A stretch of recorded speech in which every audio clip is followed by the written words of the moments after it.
اللهم صل على محمد وآل محمد. بسم اللہ الرحمن الرحیم. الحمد للہ وکفا وسلام علی عبادہ الذین اصطفیٰ. درود بھیجیے محمد و حافظ.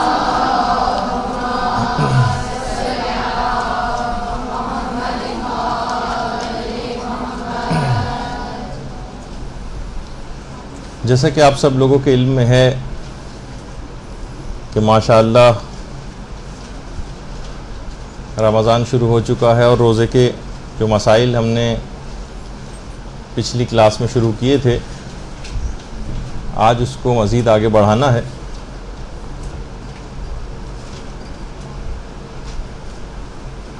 تو کچھ تو فقہی مسائل کا بیان پچھلی دفعہ ہو گیا تھا اور متفرق باتیں بیان کرتے ہوئے کہ سحری کس انداز کی ہونی چاہیے، کون سی دعائیں ہونی چاہیے، یہاں تک کہ پورا روزہ انسان گزار دیتا ہے، اس دوران مختلف مباح کام بھی انجام دیتا ہے جیسے سونا. لیکن جیسا کہ آپ لوگوں کے علم میں ہے کہ خود رمضان المبارک میں روزے کی حالت میں سونا وہ خود بھی باعث ثواب ہے، ایک ایک سانس اس کی تسبیح کا حکم رکھتی ہے. یہ بھی کہا جاتا ہے کہ اگر کوئی شخص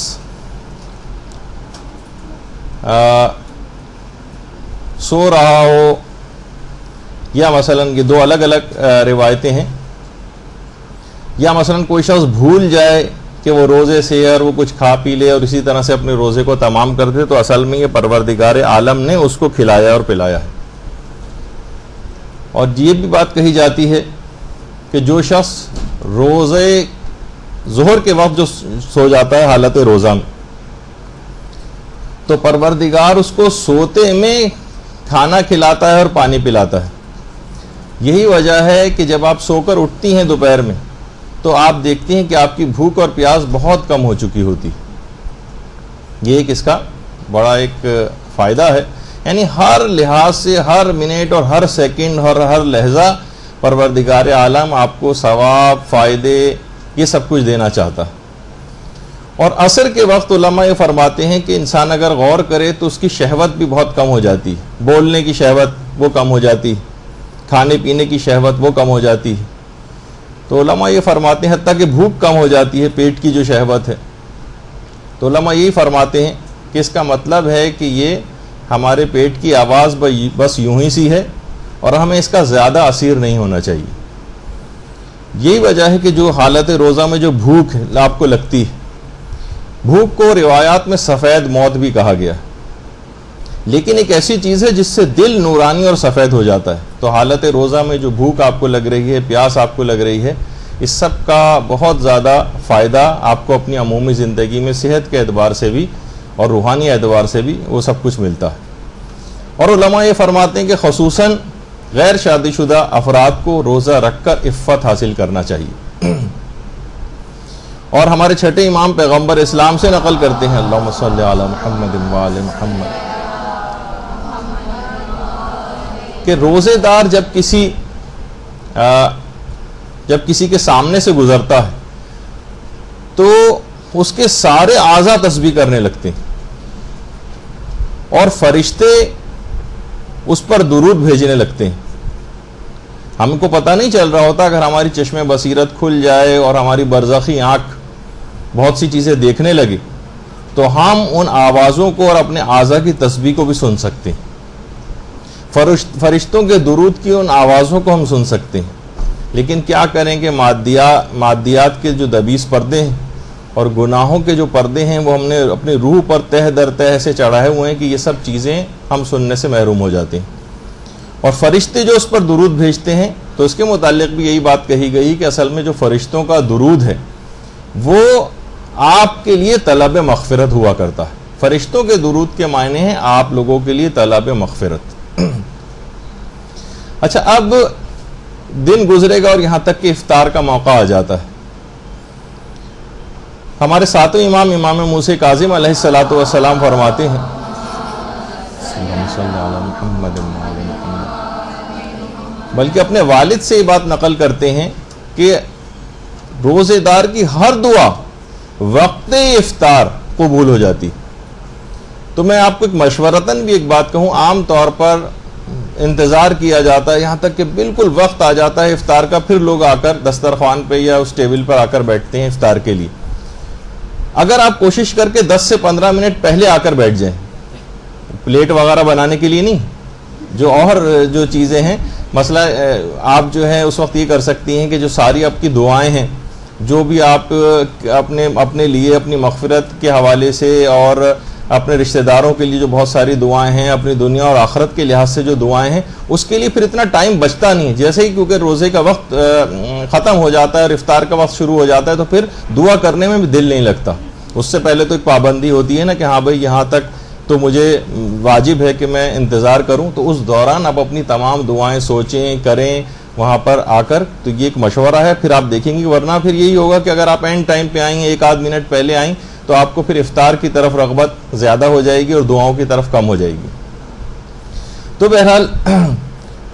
جس وقت بھی آپ لقمہ اول اٹھائیں، جس وقت بھی، تو ظاہر جس وقت آپ لقمہ اول لیتی ہیں تو وہ جو دعا پڑھی جاتی ہے اللہم لک صمت وعلی رزقک افطرت وعلیک توکلت، لوگ پڑھتے تو ہیں اور سوچتے ہیں ہاں بس یہ مستحب ہے، لیکن اس کا ثواب اور فائدہ نہیں پتہ زیادہ تر افراد کو.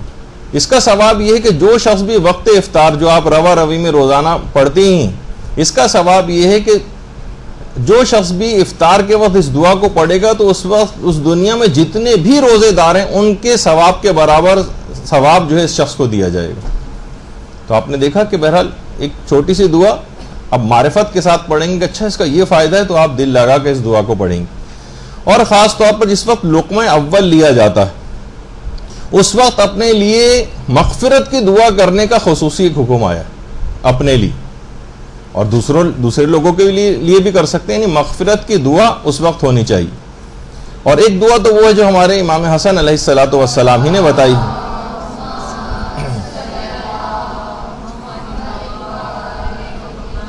بہت سی جگہوں کے اوپر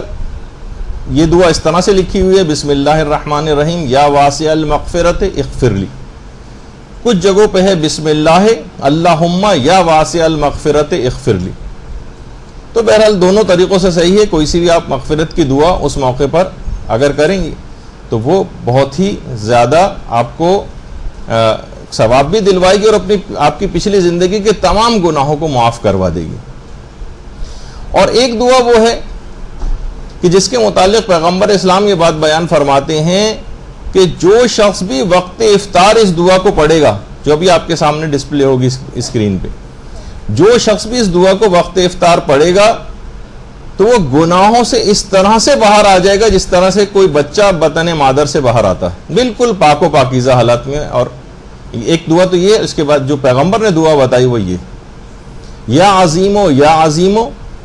انت الہی لا الہ غیرک اغفر لی الذنب العظیم فانہ لا یغفر الذنب العظیم الا العظیم. چھوٹی سی دعا اگر یہ لکھ کر جہاں آپ افطار کرتی ہیں وہاں لکھ کے لگا لیں تو اتنا زیادہ اس کا فائدہ ہے کہ جیسے ہی وقت افطار آپ اس دعا کو پڑھیں گی فوراً آپ کی پچھلی زندگی کی تمام گناہ بخش دیے جائیں گے. یہ ایک بہت اہم بات ہے. جتنا بھی ممکن ہو سکے آپ تیز رفتاری کے ساتھ اگر اس کو اتار لیں تو بہت ہی دیکھیے بہانے سے پروردگار عالم آپ کو فائدے دینا چاہتا ہے، آپ کی مغفرت کرنا چاہتا ہے. جب آپ نے دیکھا کہ صرف چند سیکنڈ ان دعا کو لگ رہے ہیں اور پوری زندگی گناہ معاف ہو رہے ہیں. جب بھی کہا گیا نا کہ وہ بدبخت ہے کتنا شخص وہ کہ جو رمضان کو پائے اور اپنی بخشش نہ کروا سکے. بدبختی ہوگا نا جب اتنی چند سیکنڈ کے اعمال کر کے اور انسان اپنی عاقبت کو بخیر کر سکتا ہے، اس کے باوجود وہ اپنے آپ کو بخشوا نہ سکے. میں نے اتنا ٹائم اس وجہ سے اس میں یوں لگایا تاکہ آپ کم سے کم اس دوران یہ دعا اتار لیں، اور امید ہے کہ آپ نے اتار لی ہوگی. اور ایک اور دعا بھی ہے بسم اللہ اللہم لک صمنا وعلی رزقک افطرنا فتقبل منا انک انت السمیع العلیم. اچھا یہ آپ مفاتی وغیرہ کے اندر بھی دیکھ لیجئے گا یا جو اور جگہوں کے اوپر ہیں لیکن کیونکہ اگر اتنا وقت نہیں ہے ابھی ہمارے پاس، جلدی سے اتار لیں، میں چند سیکنڈز آپ کو اور دے دیتا ہوں کیونکہ گفتگو بہت ابھی آگے بڑھنی ہے اور بہت سی باتیں بیان ہونا. اچھا، اب جن خواتین نے اتار لی ہے وہ بعد میں ایک دوسرے سے شیئر کر لیں کیونکہ اتنی دیر ہم نہیں لگا سکتے ان پہ. اچھا، اس کے بعد ظاہر ہے اب جب ہم نے کہا کہ افطار جب کرنا شروع کیا، اب ظاہر ہے پھر آپ پوچھیں گے افطار کا مینیو کیا ہونا چاہیے. تو ویسے تو سب کو پتہ ہے، کھجور کے سب ثواب اور فائدے آپ کو پتہ ہوتے ہیں، لیکن بہت سارے افراد کے حوالے سے بات کہوں خیر کہ خود پانی سے افطار کرنا، بہت زیادہ ٹھنڈا پانی تو نہیں، وہ تو آپ لوگوں کی شاید رمضان کی غلطیوں کے حوالے سے ڈاکٹر علیم کی جو کلاس ایک انٹرنیٹ کے اوپر بھی اویلیبل ہے تو وہاں سے بھی آپ دیکھ سکتے ہیں کون کون سی غلطیاں رمضان میں ہوتی ہیں. اس میں ٹھنڈا پانی بھی ایک لحاظ سے ویسی ایک طبی غلطی کے طور پر انہوں نے اس چیز کو پیش کیا ہے. لیکن بہرحال پانی سے افطار کرنا، اس کی بھی بہرحال ایک امپورٹنس ہے، اور روایات میں یہ کہا گیا ہے کہ اگر کوئی شخص پانی سے روزے کو افطار کرتا ہے تو پانی کا کام دیکھیے کیا ہے، دھو دینا. تو یہ دل کے گناہوں کو دھو کر رکھ دیتا ہے یہ عمل پانی سے افطار کرنا. تو کبھی کھجور سے افطار کر لیں، کبھی نمک سے افطار کر لیں، اور کبھی پانی سے افطار کر لیں، کبھی کسی اور پھل سے بھی افطار ہو سکتا ہے. لیکن بہرحال یہ کہ جو ظاہر ثواب اور فائدے زیادہ دلانے والی چیزیں ہیں، کھجور کے تو لوگوں کو معلوم ہی ہوتے ہیں اس کے فضائل وغیرہ، لیکن بہرحال پانی کی طرف سے کہ شاید نیم گرم پانی اور زیادہ طبی اعتبار سے فائدہ پہنچانے والی چیز ہے. لیکن یہ کہ کوئی شخص ٹھنڈا بھی پینا چاہے تو مرضی ہے اس کی بہرحال. اچھا، اسی طرح سے بہت سے پھل ایسے ہیں. دیکھیے پیغمبر اسلام کا ایک طریقہ تھا، جب بھی کوئی موسم کا کوئی پھل پیغمبر کے پاس یا کوئی میوہ آیا کرتا تھا، پیغمبر اس کو سونگھتے تھے، اس کو چومتے تھے، اور بہت سے پھلوں کو آنکھوں سے بھی لگاتے تھے، اور اس وقت کوئی دعا بھی پڑھتے تھے. اور امیر المومنین حضرت امیر المومنین علیہ الصلوۃ والسلام، اللہم صلی علی محمد وعلی محمد، وہ جو بات مشہور ہے کہ انار کا ایک ایک دانہ کھایا کرتے تھے اور کہتے تھے کہ یہ جنت کا پھل ہے، اور انار 40 روز تک دل کو نورانی رکھتا ہے. اگر افطار کے اندر یہ بھی شامل کر لیں، ایک تو ویسے ہی حالت روزہ میں اتنی برکتیں آپ کو حاصل ہو رہی ہیں اور نورانیت پیدا ہو رہی ہے، انار اس میں سونے پہ سہاگا کا کام کرے گا، اور 40 روز تک آپ کے دل، ایک انار آپ کے دل کو نورانی کرتا ہے. اور اگر کوئی شخص جمعے کے دن 2 انار کھا لے، جمعے کے دن 2 انار، تو 80 دنوں تک اس کا دل جو ہے وہ نورانی رہتا. اور یہ بھی روایت میں بات آئی ہے کہ پیغمبر اسلام کو کوئی بھی پھل انار سے زیادہ پسندیدہ نہیں تھا. تو اگر کہیں سے یہ بھی اویلیبل ہو سکے، عام طور پر افطاروں میں ہم نے انار وغیرہ کم ہی دیکھے،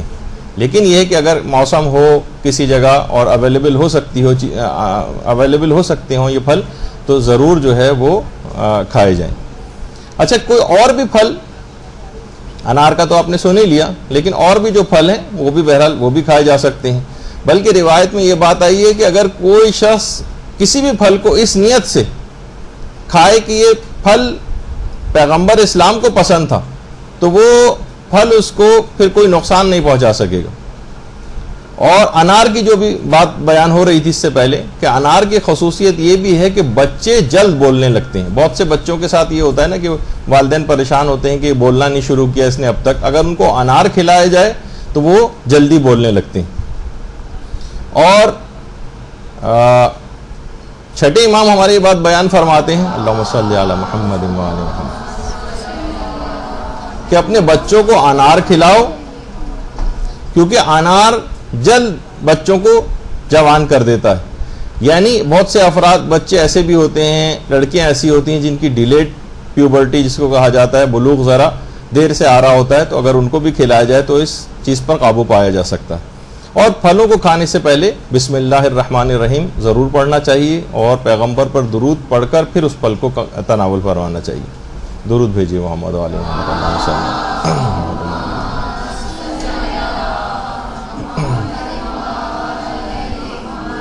تو بچوں کے اعتبار سے بھی مختلف پھلوں کا بچوں کو عادی بنانا چاہیے،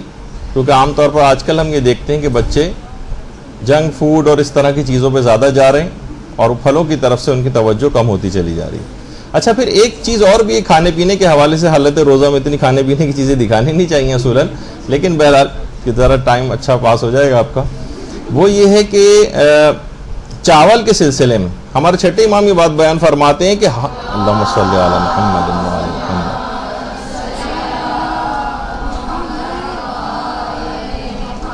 کہ ہر چیز میں شفا بھی ہے اور تکلیف بھی،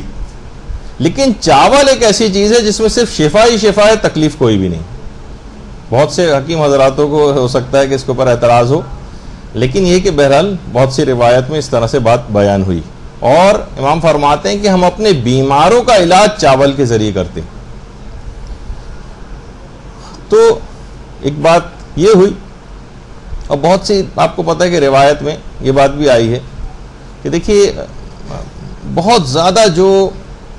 اسراف و تبذیر بعض اوقات اس حد تک معاملات پہنچ جاتے ہیں اور کھانا پھینکا جاتا ہے اور سڑ کر جاتا ہے، تو بہرحال کہ بہت زیادہ پرخوری کرنا حالت روزہ میں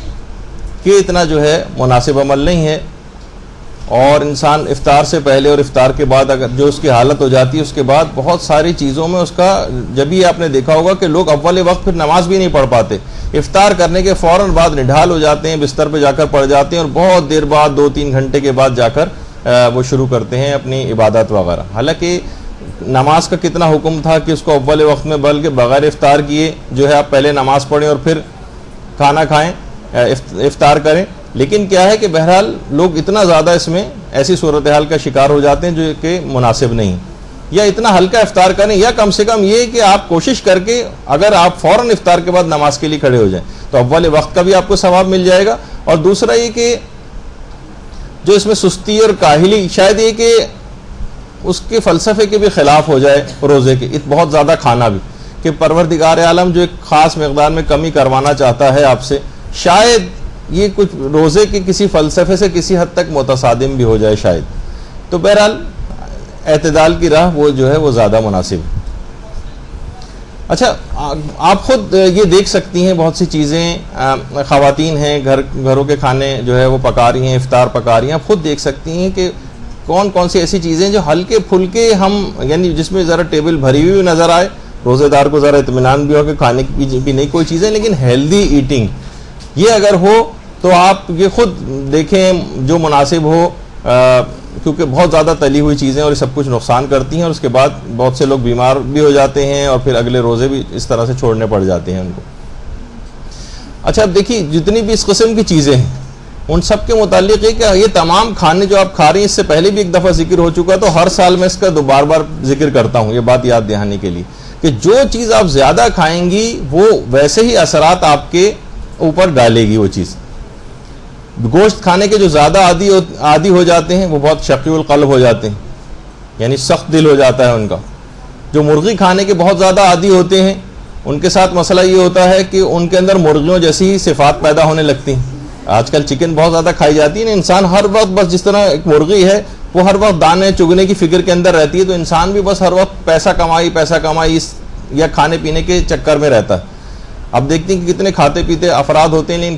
کھانوں میں جب کسی محفل کے اندر جاتے ہیں اور کسی شادی کی تقریب میں جاتے ہیں، جب کھانا کھلتا ہے تو کیسا بھاگ کے جو ہے جیسے جب یلغار ہو جس طریقے سے آواز لگائی جاتی ہے اس طرح سے کھانے کے اوپر ٹوٹ پڑتے ہیں، تو وہی خصوصیات اس کے اندر پیدا ہونے لگتی ہیں۔ ہر چیز اگر اعتدال میں کھائیں گے تو وہ خصوصیات پیدا نہیں ہوں گے، جیسے مرغی کی خصوصیات۔ اسی طریقے سے جہاں پہ سور زیادہ کھایا جاتا ہے ان کے اندر سور جیسی خصوصیات پیدا ہونے لگتی ہیں، جیسے بے غیرتی جس کے اندر سر فہرست ہے، باہر جو کافر ممالک ہیں اس میں جو سور کھانے والے افراد ہیں، یہ ایک چیز ان کے اندر پیدا ہونے لگتی ہے۔ شقی القلب، جیسے کہ آپ نے گوشت کھانے سے انسان زیادہ بن جاتا ہے، اس سے زیادہ فی الحال کوئی شقی القلب ہم کو نظر نہیں آیا جس کو پھانسی ہو چکی ہے، صدام حسین۔ لیکن بہرحال یہ کہ بہت سی چیزیں کہ مرغوب ترین اس کا یہ تھا کہ ہر وقت گوشت ہی کا مثلا کھاتا رہتا تھا۔ جو شخص بھی بھیڑ کا گوشت کھاتا ہے اس کے متعلق ہے کہ اس کے اندر بزدلی کی ایک صفت پیدا ہونے لگتی، یعنی جو آپ کھائیں گے ویسی صفت آپ کے اندر پیدا ہونے لگے گی۔ اونٹ کھانے والے افراد زیادہ تر عرب افراد ہیں، اونٹ کی کینہ پروری اور دشمنی بڑی مشہور ہے، تو وہی خصوصیات ان کے اندر پیدا ہونے لگتی ہیں جو بھی چیز کا آپ استعمال کریں گے۔ یا جیسے کہا جاتا ہے کہ بہت سارے آپ نے دیکھا ہے کہ بنگلہ دیش وغیرہ کے علاقے کے بہت سارے افراد جو کہ مچھلی وغیرہ زیادہ کھاتے ہیں، تو وہ اسی طریقے سے اس طرح مچھلیاں ایک جھمگٹے کے اندر رہتی ہیں، اوور کراؤڈڈ پلیسز کے اندر، وہ ہمیں جو ہے وہ زیادہ اس طرح سے رہتے ہوئے نظر، یعنی کوئی نہ کوئی جھلک ان کے اندر اس چیز کھانے کی ان کے اندر نمایاں ہوتی ہے کہ وہ جو زیادہ کھاتے ہیں۔ تو بہرحال انسان کو چاہیے کہ کوشش کرے کہ وہ ہر چیز اعتدال میں کھائے، کیونکہ اگر ہم یہ دیکھتے ہیں کہ بہت سارے افراد جو طبی اعتبار سے بھی جو گوشت زیادہ کھاتے ہیں ان کو بڑی آنت کا کینسر سب سے زیادہ ہوتا ہے، اور ہندو حضرات کے جو کہ ویجیٹیرین ہوتے ہیں اور صرف سبزیاں وغیرہ کھاتے ہیں یا دالیں وغیرہ کھاتے ہیں، ان کو سیروسس آف لیور یعنی جو ان کا جگر ہوتا ہے وہ سکڑ جاتا ہے، خاص بیماری وہ ان کو لاحق ہو جاتی ہے۔ یعنی ہر چیز کی افراط و تفریط، چاہے مکمل ویجیٹیرین بن جائیں یا گوشت خور بن جائیں، ہر لحاظ سے وہ صفات آپ کے اندر پیدا ہونے لگیں گی۔ تو بہرحال جب بھی روایت میں یہ بات آتی ہے کہ اگر تم قبرستان جاؤ اور وہاں کے مردوں سے جا کر یہ بات پوچھو کہ وہ کس بیماری کے سبب یہاں پر پہنچے ہیں، تو زیادہ تر یہ کہیں گے کہ ہم اپنے پیٹ کی خرابی سے، نظام ہاضمہ کی خرابی کے باعث، یعنی قضاء و قدر سے، حکم پروردگار سے اتنے مرنے والے نہیں ہیں، جو خود کھانوں کے ذریعے اس انداز سے جو ہے بیمار ہو کر قبرستانوں کے اندر مکین ہو چکے ہیں۔ اور یہ بھی پیغمبر فرماتے تھے کہ خدا کے نزدیک بھرے ہوئے پیٹ سے زیادہ کوئی بھی دشمن روزے دار کا نہیں، یعنی اگر بہت زیادہ انسان ٹھوس لے تو حقیقت یہ ہے کہ روزے کے فلسفے سے کسی حد تک یہ بات متصادم ہو سکتی۔ اچھا، اب یہ بھی کہنے کا مقصد نہیں کہ انسان کچھ نہ کھائے، بلکہ وہ دیکھے کہ ہیلدی ایٹنگ جو ہے وہ کیا ہوتی ہیں، وہ آپ کو خود اپنے طور پر دیکھنا ہے، کیونکہ بہرحال یہ مہمانی خدا ہے، اس میں غریب سے غریب آدمی بھی کوئی بھوکا نہیں رہ سکتا، اس میں پروردگار کی طرف سے ایک ایسی میزبانی ہو رہی ہوتی ہے۔ اچھا، اب بہت سی افطار پارٹیاں بھی ہوتی ہیں، بشرطہ ان کا مقصد اپنا پی آر بنانا نہ ہو، بشرطہ ان کا مقصد جو ہے کوئی اس طرح کا نہ ہو، کوئی دنیا دکھاؤ، ورنہ خود افطار کرانے کا بہت زیادہ ثواب، یعنی کہ وہ روزے دار کا بلکہ ثواب اور اجر پاتا ہے کہ جو شخص روزے داروں کو افطار کرواتا ہے۔ اور یہاں تک روایت میں یہ بات آئی ہے کہ روزے دار کو افطار کرانا اور خوش کرنا خود اصل میں روزہ رکھنے سے بھی زیادہ افضل عمل۔ یہ بھی روایت میں آتا ہے نا کہ دنیا میں مومن کے لیے تین خوشیاں، ایک تو اپنے مومن بھائیوں کو دیکھنے کی خوشی، یہ واقعی خوشی، ایک ہے آخر شب میں بیدار رہنے کی خوشی، اور ایک ہے افطار کرانے کی خوشی۔ تو بہرحال دوسرے آپ نے دیکھا ہوگا مساجد کے اندر بھی لوگ افطار کراتے ہیں، اس میں زیادہ سے زیادہ حصہ لینا چاہیے، زیادہ سے زیادہ لوگ اس میں دلچسپی بھی رکھتے ہیں، یہ اس قسم کے ثواب لینے میں ظاہر ہے جس کی تبلیغ زیادہ کی جاتی ہے لوگ اس کی طرف راغب ہونے لگتے ہیں۔ تو بہرحال ایک ویسا عمل ہے، کیونکہ پیغمبر بھی فرماتے تھے کہ ایک مومن کو افطار کرانا، خواہ وہ ایک کھجور ہی کے ذریعے کیوں نہ ہو، کہ پچھلے تمام گناہ اس کے بخش دیے جاتے ہیں جو فقط ایک کھجور کے ذریعے بھی کیوں نہ کسی مومن کو روزہ افطار کروا دے۔ اور بہرحال ایک لحاظ سے ثواب میں وہ خواتین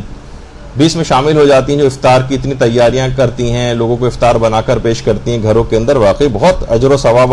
والی بات ہے۔ آپ اس کو معمولی طور پر یا اپنے اوپر برڈن سمجھ کے نہ لیں، بلکہ اس چیز کے ثواب اور فائدے دیکھیں کہ ایک کھجور افطار کرانے سے ساری زندگی گناہ بخشے جا رہے ہیں، اور آپ کتنے افراد کو روزانہ جو ہے افطاری بنا کر دے رہی ہیں اور افطار کروا رہی ہیں۔ اچھا، تو اب آ جائیے کچھ احکام روزہ پر۔ یہ تو ہم نے ہلکی پھلکی سے ذرا ایک گفتگو کی۔ احکام روزہ کو اگر ہم دیکھیں تو متفرق جو احکام آج بھی ہمیں بیان کرنا ہے کہ بعض اوقات یہ ہوتا ہے کہ ہم قرآن کی کوئی آیت غلط پڑھ دیتے ہیں، تو اکثر لوگوں کے دماغ میں وہ والا مسئلہ ایک آتا ہی ہے کہ وہ جو توضیح المسائل کے اندر بھی لکھا ہوا ہے کہ خدا اور رسول و امام پر جھوٹ باندھنا، اس سے روزہ باطل ہو جاتا ہے۔ تو ویسے کچھ علماء میں اختلاف ہے کہ ان میں کون کون سے افراد شامل ہیں، جناب سیدہ اس میں شامل ہیں یا نہیں، کہ دیگر انبیاء ما سبق جو ہیں وہ اس میں شامل ہوتے ہیں یا نہیں، لیکن بہرحال احتیاطی مسئلہ یہی ہے کہ آپ کسی کے اوپر بھی جھوٹ نہیں باندھ سکتے اپنی طرف سے۔ پھر ایک مسئلہ اس کے اندر یہ بھی آتا ہے جو اس وقت تو بیان نہیں کرنا، شاید اگلی کلاس کے اندر وہ آئے گا، کہ بہت ساری اس میں ضرور آپ لوگ ایک چیز کی احتیاط کر لیں۔ ویسے ضعیف احادیث حالت روزہ میں آغا سیستانی کے فتوے میں بیان کی جا سکتی ہیں، جو احادیث ضعیف، لیکن خاص طور پر وہ احادیث کے جو کہ حالت روزہ میں مختلف SMS کے ذریعے آپ کو موصول ہوتی ہیں، آپ کو کچھ پتہ ہی نہیں ہوتا، بس کسی شخص نے بھیج دی ہے، پتہ نہیں حدیث ہے بھی یا نہیں، پتہ نہیں کسی جگہ پائی جاتی بھی ہے یا نہیں، وہ لوگ ایک دوسرے کو فارورڈ کرنے لگتے ہیں. اس میں خاص طور پر احتیاط کیجیے. آقا بہجت تو بہت فرماتے تھے کہ عمومی زندگی میں اتنی احتیاط کرنی چاہیے کہ جائے گا کہ روزے کی حالت میں انسان جو ہے اتنا غیر محتاط ہو جائے. تو ہمیشہ کوشش یہ کرنی چاہیے. آقا بہجت تو یا ہمارے بہت سے علماء کا طریقہ کار ہے خاص طور پر رمضان میں, اور اس سے ہٹ کر بھی اپنے ہاتھ میں جب بھی روایات کوئی پڑھتے ہیں تو اپنے ہاتھ میں کتاب لے کر بعینہ ہی لفظ بلفظ اس میں سے دیکھ کر پڑھتے ہیں. تو بہرحال آپ اس میں ایک احتیاط یہ ضرور کر لیں. مشورہ ہے میرا کہ آپ یہ حالت روزہ میں ایک دوسرے کو جو میسیجز فارورڈ کرتی ہیں خاص طور پر احادیث کے میسیجز, یہ اس میں آپ احتیاط کریں اور ایک دوسرے کو فارورڈ نہ کریں. کچھ پتہ نہیں ہوتا کون سی حدیث ہے کون سی حدیث نہیں ہے کیا نہیں ہے.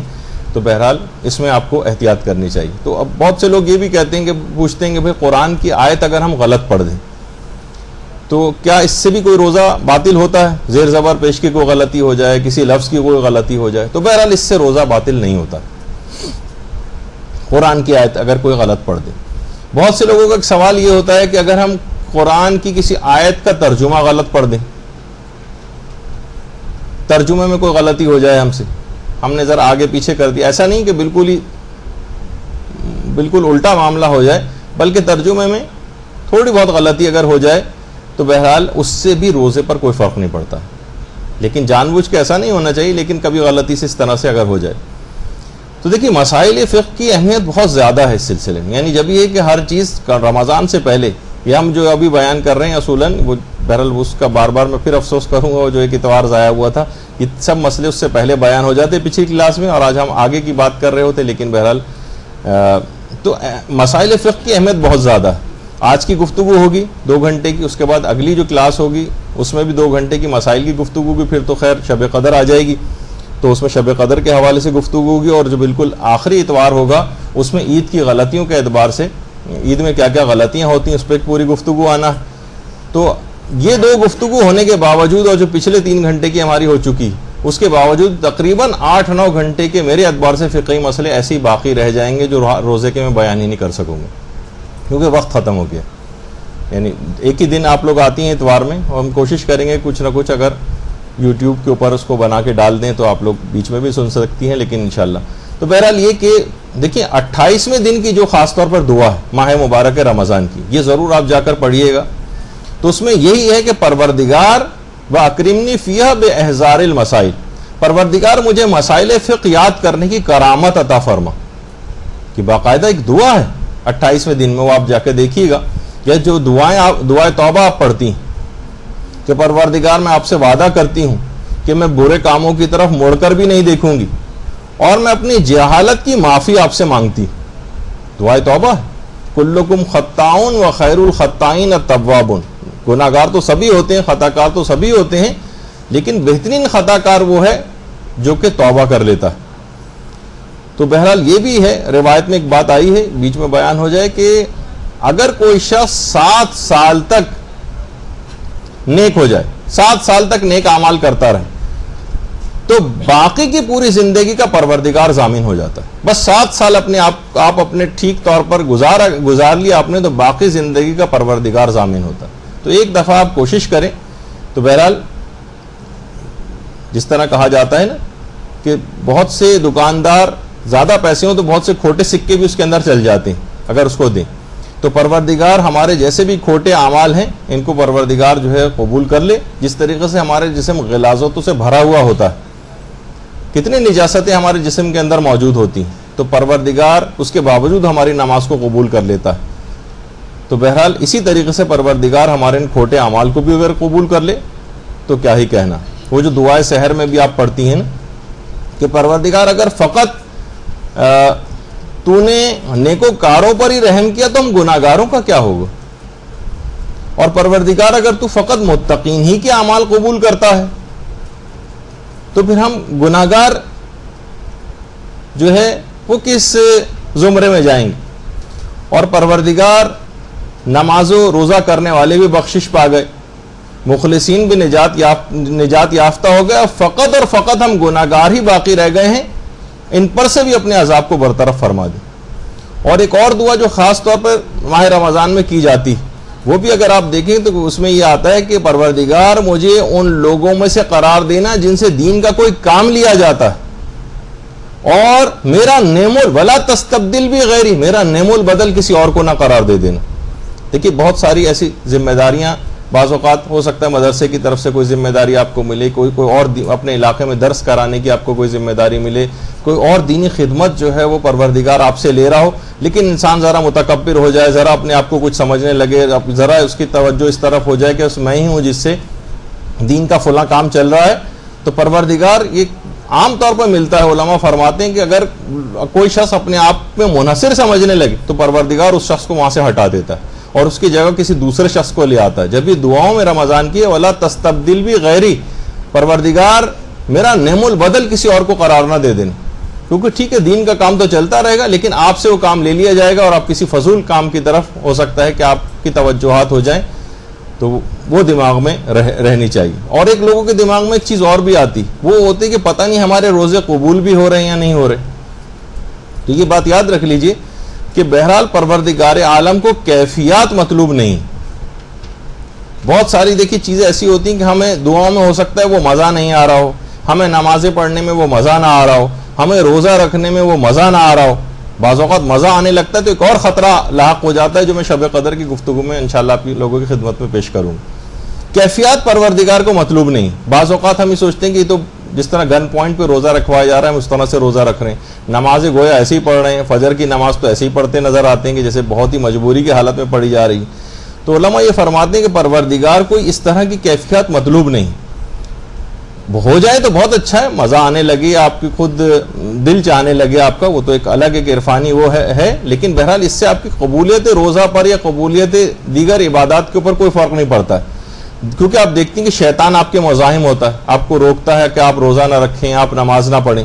آپ کا نفس آپ کو مجبور کرتا ہے کہ آپ یہ والے کام نہ کریں، لیکن پھر بھی آپ کام کرتی چلی جا رہی ہیں، آپ کی عادت بھی نہیں ہوتی اس طرح سے بھوکے پیاسے رہنا، آپ اپنی عادت کے خلاف آپ کام کرتی ہیں، آپ کی طبیعت اس طرف مائل نہیں ہوتی لیکن اپنی طبیعت کے خلاف آپ کام کرتی ہیں، گرمیاں ہیں، گرمیوں میں انسان زیادہ پانی پیتا ہے، زیادہ اس کو پیاس لگتی ہے، لیکن آپ اس کے باوجود بھی حکم پروردگار میں اس پیاس کو بھی برداشت کر رہی ہیں، اس کے معنی اور مسلسل آپ روزے رکھ رہی ہیں، اس کے معنی یہ ہیں کہ توفیق آپ کو نصیب ہو رہی ہے اور یہ پروردگار عالم کی طرف سے ہے، اور یہ اس بات کی دلیل ہے کہ پروردگار آپ کے تمام روزوں کو قبول کر رہا ہے۔ اس میں کسی بھی طرح کے لوگ عام طور پر اس طرح سے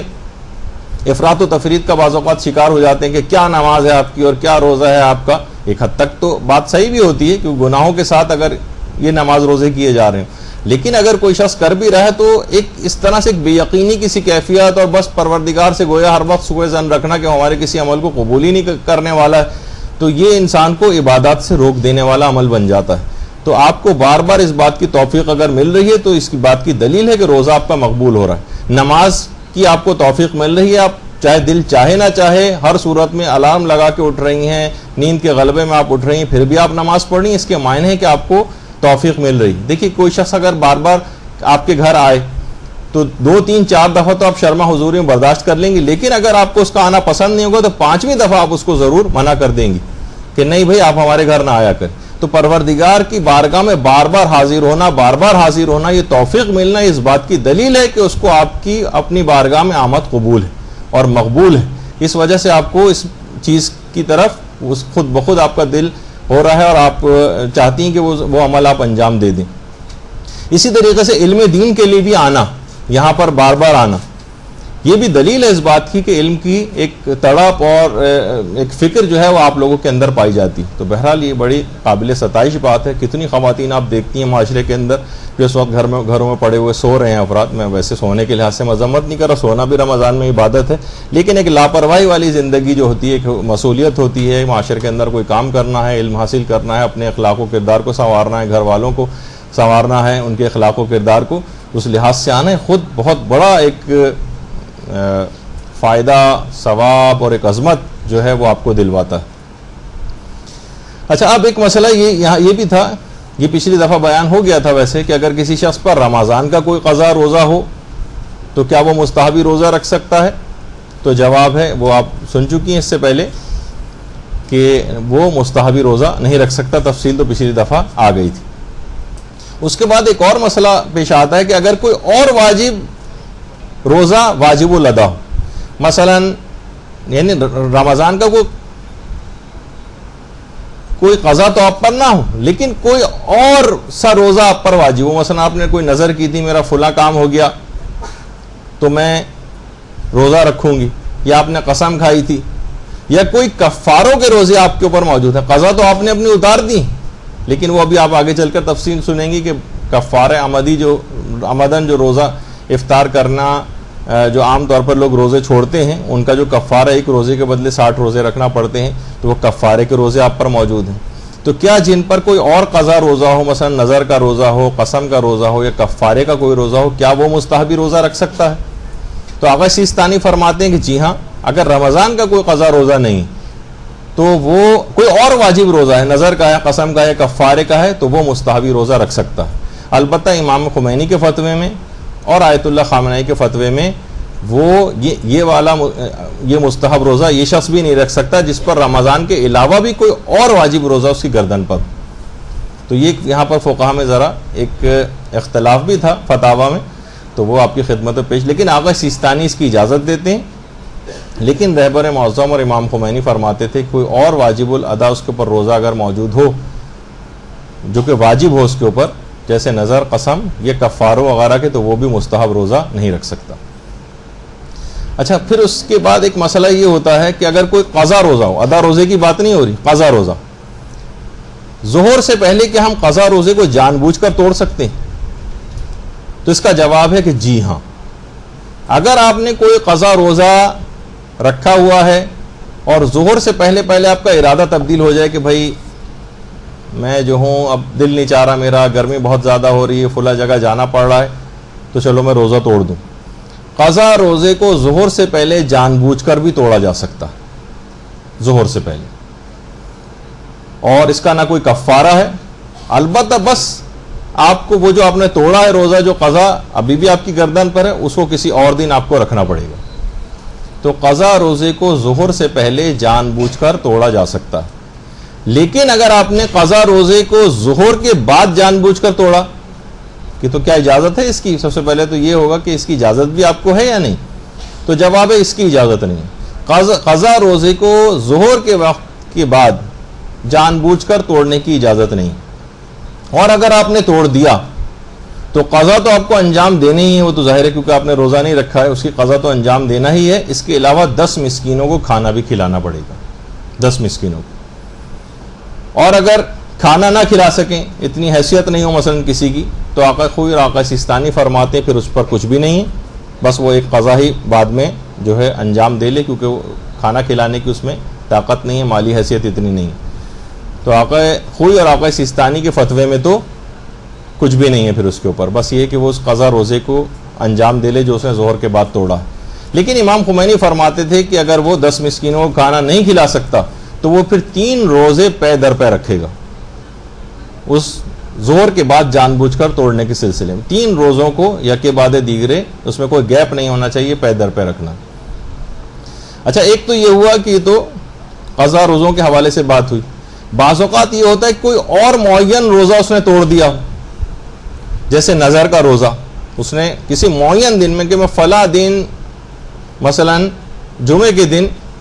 میرا فلاں کام ہو گیا تو میں جمعے کے دن روزہ رکھوں گی، اور اس نے نظر شرعی صیغہ اس کا باقاعدہ پڑھا تھا اور اپنے اوپر واجب اس طرح سے کیا تھا، وہ اگر اس نے توڑ دیا معین روزہ، تو امام خمینی فرماتے ہیں کہ اس کا تو وہی کفارہ ہے کہ جو کہ رمضان کے روزے کو عمدن چھوڑنے کا کفارہ، یعنی ایک روزے کے بدلے 60 روزے اگر اس نے کوئی معین واجب روزہ اس طرح سے توڑا. لیکن آقا سیستانی یا مثلا مرحوم آیت اللہ خوئی جو فرماتے تھے، وہ کہتے تھے یا تو غلام آزاد کرو، جو کہ ظاہر اس وقت اس زمانے میں پاسبل نہیں ہے، یا پھر 10 مسکینوں کو کھانا کھلاؤ،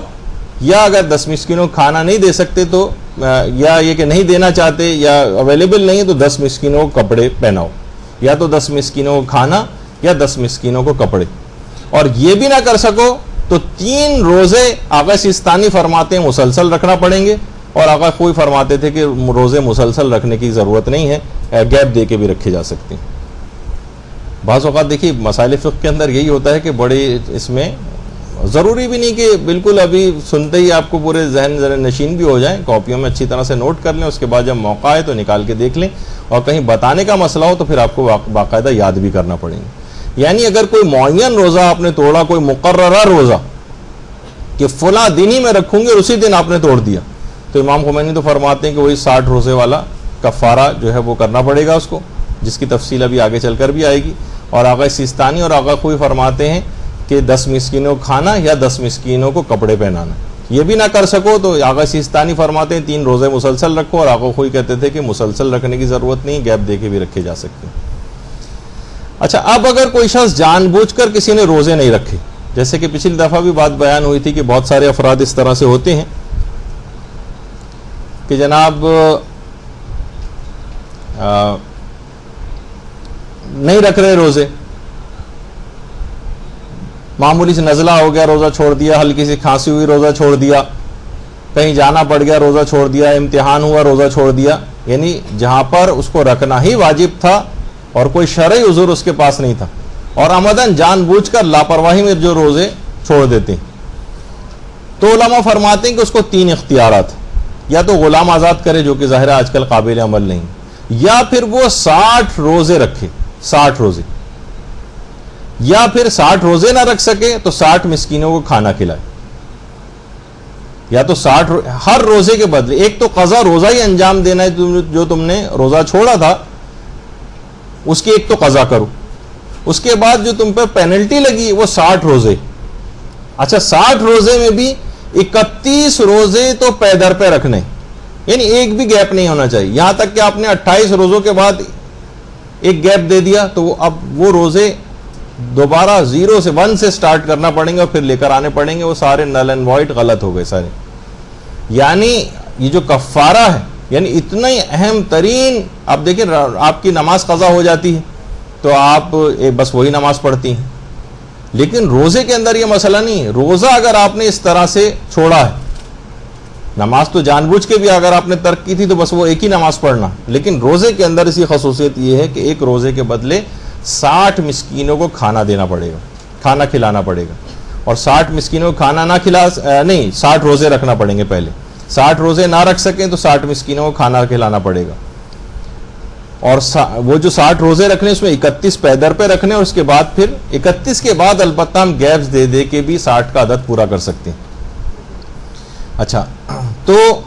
کوئی شخص یہ بھی نہ کر سکے، آج کل زیادہ تر لوگ یہی کہتے ہیں کہ 60 روزے تو ہمارے لیے رکھنا، ایک روزے کے بدلے 60 روزے، اور ساری زندگی کے لگائے جائیں تو عمر نوح چاہیے ان کا فارغ کو اتارنے کے لیے مثلا، اور 60 مسکینوں کو کھلانے کی بھی ہماری حیثیت نہیں، بہت زیادہ خرچہ یہ بن جاتا ہے، تو پھر ہم کیا کریں؟ تو پھر علماء یہ فرماتے ہیں کہ پھر آپ سچے دل سے استغفار کریں، توبہ، اور اپنی حیثیت کے مطابق کچھ صدقہ دے دیں، اپنی حیثیت کے مطابق کچھ صدقہ دے دیں، لیکن بعد میں کبھی آئندہ آنے والی زندگی میں اگر کبھی آپ میں جسمانی استطاعت پیدا ہو گئی، آپ کہیں گے ہاں بھائی اب تو میں بالکل اپنے آپ کو کافی چاق و چوبند اور صحت مند محسوس کر رہی ہوں اور میں روزے رکھ سکتی ہوں کفارے کے، تو اب آپ کو وہ روزے دوبارہ کفارے کے رکھنے واجب ہو جائیں گے۔ یا کبھی مالی استطاعت آپ کے اندر آ گئی تو 60 مسکینوں کو کھانا کھلانا یہ آپ کے لیے واجب ہو جائے گا۔ یہ اس وقت کا مسئلہ ہے استغفار کا اور اپنی حیثیت کے مطابق صدقہ دینے کا، یہ بھی واجب نہیں ہے، اپنی حیثیت کے مطابق صدقہ دینا ایک مستحب ایک حکم ہے اکثر علماء کے نزدیک، کچھ نے البتہ واجب بھی کہا ہے، لیکن بہرحال چلیں حیثیت کے مطابق صدقہ دینا کوئی اتنا بڑا مسئلہ نہیں ہے۔ تو بہرحال اگر کوئی شخص ایسا کر لے تو اس کا فی الحال گناہ معاف ہو جائے گا، اگر یہ مر گیا تو اس پہ کے ذمے پھر کوئی مسئلہ نہیں ہوگا، لیکن یہ کہ اگر بعد میں کبھی زندہ رہا اور جسمانی اس میں اتنی سکت آ گئی کہ روزے رکھے تو اس کو روزے رکھنا پڑیں گے دوبارہ، یا مالی استطاعت پیدا ہو گئی تو اس کو مسکینوں کو کھانا کھلانا پڑے گا، تو یہ ایک مسئلہ ہوا۔ اچھا، اب ایک مسئلہ یہ بھی آتا ہے کہ بعض اوقات کہ مثلا ہم صبح دیر سے اٹھے، ظہر کے قریب اٹھے، اور ہمارا ارادہ تھا کہ ہم جو ہے اپنے قضا روزے کو رکھیں گے، تو ہماری آنکھیں اس وقت کھلی ہے کہ ظہر سے پہلے یا مثلا 11 بجے اور 12 بجے، تو کیا ہم قضا روزے کی نیت ظہر سے پہلے کر سکتے ہیں؟ تو اس کا جواب ہے کہ جی ہاں، آپ قضا روزے کی نیت ظہر سے پہلے پہلے کر سکتی ہیں. چاہے آپ نے صبح کے وقت نیت نہیں کی، لیکن آپ نے کوئی منافی روزہ کام بھی انجام نہیں دیا تھا، نہ کوئی کھایا تھا، نہ پیا تھا، نہ کوئی ناشتہ کیا تھا، تو قضا روزے کی نیت کو ظہر سے پہلے پہلے کیا جا سکتا ہے، اور آپ کا وہ روزہ قضا روزہ شمار ہو جائے گا اس دن، بشرطے کہ کوئی منافی روزہ آپ نے کوئی کام نہ کیا. اچھا، اب ایک مسئلہ ہوتا ہے کہ بہت سارے روزے خواتین کے چھوٹ جاتے ہیں اپنی ماہانہ عادت کی وجہ سے. تو کیا قضا روزوں کو اگلے رمضان سے پہلے پہلے ادا کرنا ضروری ہے؟ جیسے کوئی بیمار بھی ہوا، اب اس کو اگلے رمضان سے پہلے پہلے ان روزوں کی قضا کر لینا چاہیے. خواتین کو اپنے ان چھوٹے گئے روزوں کی قضا اگلے رمضان سے پہلے پہلے کر لینی چاہیے. اچھا، لیکن اگر آپ نے اگلے رمضان سے پہلے ادا نہ کیے، مثلا بہت سارے روزے ہو گئے تھے، قضا تو انجام آپ نے دینا ہے، الگ سے ہے مسئلہ، یعنی قضا تو انجام دینی تھی آپ نے، لیکن اگلے رمضان سے پہلے آپ انجام نہ دے سکی، تو اب کیا ہوگا؟ پھر اب آپ کو کفارہ تاخیر ادا کرنا پڑے گا اگلے رمضان سے پہلے پہلے. بہت سی خواتین ایسے ان کی پچھلی زندگی کو بہت سے روزے اس انداز سے قضا ہوئے پچھلے سالوں میں، اور انہوں نے بس قضا وہ جمع ہوتے گئے، لیکن کیا ہے کہ وہ ان کو اگلا رمضان شروع ہونے سے پہلے جو روزے رکھ لینے چاہیے تھے انہوں نے پھر بھی نہیں رکھے. اس کی ایک پینلٹی دینا پڑتی، وہ ہے کہ ایک مد یعنی 3 پاؤ کے قریب آٹا کسی غریب کو فی روزہ پہنچانا پڑے گا، ایک روزے کے بدلے 3 پاؤ آٹا. اور یہ اگلے رمضان تک اگر ادا نہیں کیا آپ نے تو ہر روزے کا ایک لحاظ سے کفارہ تاخیر اس کو کہا جاتا ہے، یہ دینا پڑے گا. آپ نے تاخیر اتنی کیوں کر دی کہ اگلا رمضان شروع ہو گیا اور آپ نے وہ روزے نہیں رکھے؟ تو سب سے پہلے تو وہی ضروری ہے کہ اگلے رمضان سے پہلے پہلے رکھ لیں. لیکن بالفرض کسی وجہ سے آپ اگلے رمضان تک لاپرواہی چاہے ہو گئی، اس میں توجہ نہیں رہی، ٹائم نکل گیا، کوئی اور وجہ ہو گئی، اگلے رمضان سے پہلے آپ ادا نہیں کر سکی، تو آپ کو کفارہ تاخیر جو ہے وہ دینا ہوگا. آقا خود البتہ فرماتے تھے کہ فوراً یہ ضروری نہیں ہے، البتہ 1 سال سے زیادہ تاخیر نہیں ہونی چاہیے. لیکن اگر سب کا بھی مسئلہ ملا لیا جائے تو بہرحال یہ کہ اگر ایک روزے کے بدلے 1 مد یعنی 3 پاؤ آٹا فی روزہ وہ آپ کو دینا پڑے گا. اچھا، اب اگر یہی کفارے کئی سال تک ہم نے ادا نہیں کیے، مثلا 10 سال پہلے آپ کے اس طرح سے کچھ روزے چھوٹے تھے اور وہ ہم نے نہیں رکھے، اور ہر سال پہ سال گزرتے چلے گئے، تو کیا یہ کفارہ تاخیر کے اندر بھی یہ ہر سال ڈبل ہوتے چلے جائیں گے، یا وہی ایک مسئلہ رہے گا، وہی 3 پاؤ آٹا بس فی روزے کے بدلے؟ تو یہاں پر بہرحال ایک ریلیکسیشن ہے شریعت اسلام میں کہ کفارہ تاخیر کو اگر کئی سال تک ادا نہ کیا جائے تو اس کے سالوں کے گزرنے سے اس کفارہ تاخیر میں کوئی اضافہ نہیں ہوتا، یہ وہی رہتا ہے. البتہ فی روزے کے بدلے یعنی وہ قضا روزہ تو اپنی جگہ رکھنا ہی رکھنا ہے، یہ کفارہ تاخیر الگ سے، کفارہ تاخیر یہ الگ سے. اور یہ مسئلہ بھی شاید آگے چل کر بھی آئے گا کہ اچھا اس میں یہ نہیں ہے کہ پہلے کفارہ تاخیر ادا کریں اس کے بعد پھر قضا روزے رکھیں، یا قضا روزے پہلے رکھنے پھر کفارہ تاخیر دینا، اس میں کوئی تقدم اور تاخر نہیں. چاہے تو جو پہلے کام کر لیں وہ آپ کی مرضی ہے، بہرحال الگ سے وہ ایک واجب رہے گا کہ فی روزہ 3 پاؤ آٹا، یہ تقریباً 1 کلو ہی کر لیں اس کو احتیاطاً فقیر کو فی روزہ. یعنی اگر کسی کے 30 کے 30 روزے اس طرح سے چھوٹ گئے تھے یا اس نے نہیں رکھے، جتنی بھی کیلکولیشن وہ کرے کہ 50 روزے ہیں تو 50 کلو آٹا پہنچانا پڑے گا غرابہ تک. اچھا، اب ایک مسئلہ یہ جو بھی آپ نے سنا کہ روزوں کے کفاروں کا جو مسئلہ ہے کہ 60 مسکینوں کو کھانا کھلانا، تو کیا کفارے میں ہم یہ نہیں کر سکتے اس کو پیسے دے دیں؟ ہم حساب لگا لیں گے بھئی کتنا بنتا ہوگا اتنے ہم نے پیسے دے دی. تو اس میں یہ بات یاد رکھ لیجئے کہ کفاروں میں پیسہ دینے سے کام نہیں چلے گا، آپ کو جنس ہی دینا پڑے گی. یعنی وہ جو چیز ہے، آٹا ہے، چاول ہے، یہ اس طرح کی جو چیزیں ہیں وہ ہی دینا پڑیں گی. دالیں ہیں مثلا اگر آپ دینا چاہیں وہ بھی دے سکتے ہیں، لیکن یہ کہ آٹا کیونکہ نسبتاً ذرا سستا پڑ جاتا ہے لوگوں کو، کفارے بہت واجب ہو جاتے ہیں، تو کفاروں میں پیسے نہیں دے سکتے. یا ایکویویلنٹ پیسے جو ہیں آپ نے کہا کہ اس کے مساوی ہم پیسے دے دیتے ہیں، یہ نہیں چلے گا. ہاں ایک صورت میں ہو سکتا ہے کہ جب آپ کو یقین ہو کہ جس کو ہم یہ کفارے کے پیسے دے رہے ہیں 100% یقین ہو کہ اس سے یہ آٹا ہی خریدے گا یا مثلا اناج ہی خریدے گا. اگر ایسا آپ کو یقین اور اطمینان ہے بالکل 100% آپ کہہ سکتی ہیں کہ ہاں یہ جا کے یا آپ کی اس سے انڈرسٹینڈنگ ہو گئی تو پھر پیسے بھی دے سکتے ہیں. لیکن بہرحال یہ کہ اس میں احتیاط کا تقاضا یہی ہے کہ زیادہ تر لوگ اب پیسے ویسے دے کے اپنی جان چھوڑاتے ہیں کہ آٹا واٹا خرید کے کون پہنچانے جائے گا. جب بھی ہمارے استاد محترم مولانا صادق حسن صاحب قبلہ جو مختلف مجالس سے خطاب بھی کیا، انہوں نے کہا کہ باقاعدہ دیکھیں اسلام کا یہ جو حکم ہے کہ نہیں پیسے نہیں دو بلکہ اس کو یہ چیزیں ہی دو، یہ اب ہمیں سمجھ آنے لگا ہے آخری زمانے میں کہ جب واقعی فصلیں نہیں اگیں گی اور آخری زمانے میں قحط سالی ہوگی تو لوگ پیسے بھی ہاتھ میں لے کر پھریں گے. کچھ ہی عرصے پہلے جو آپ نے دیکھا تھا کہ آٹے کی کیسی قلت ہو گئی تھی، پانی کی بہت سی علاقوں کے اندر کیسی قلت ہو گئی تھی، لوگوں کے پاس پیسے تھے لیکن یہ چیزیں نہیں تھیں.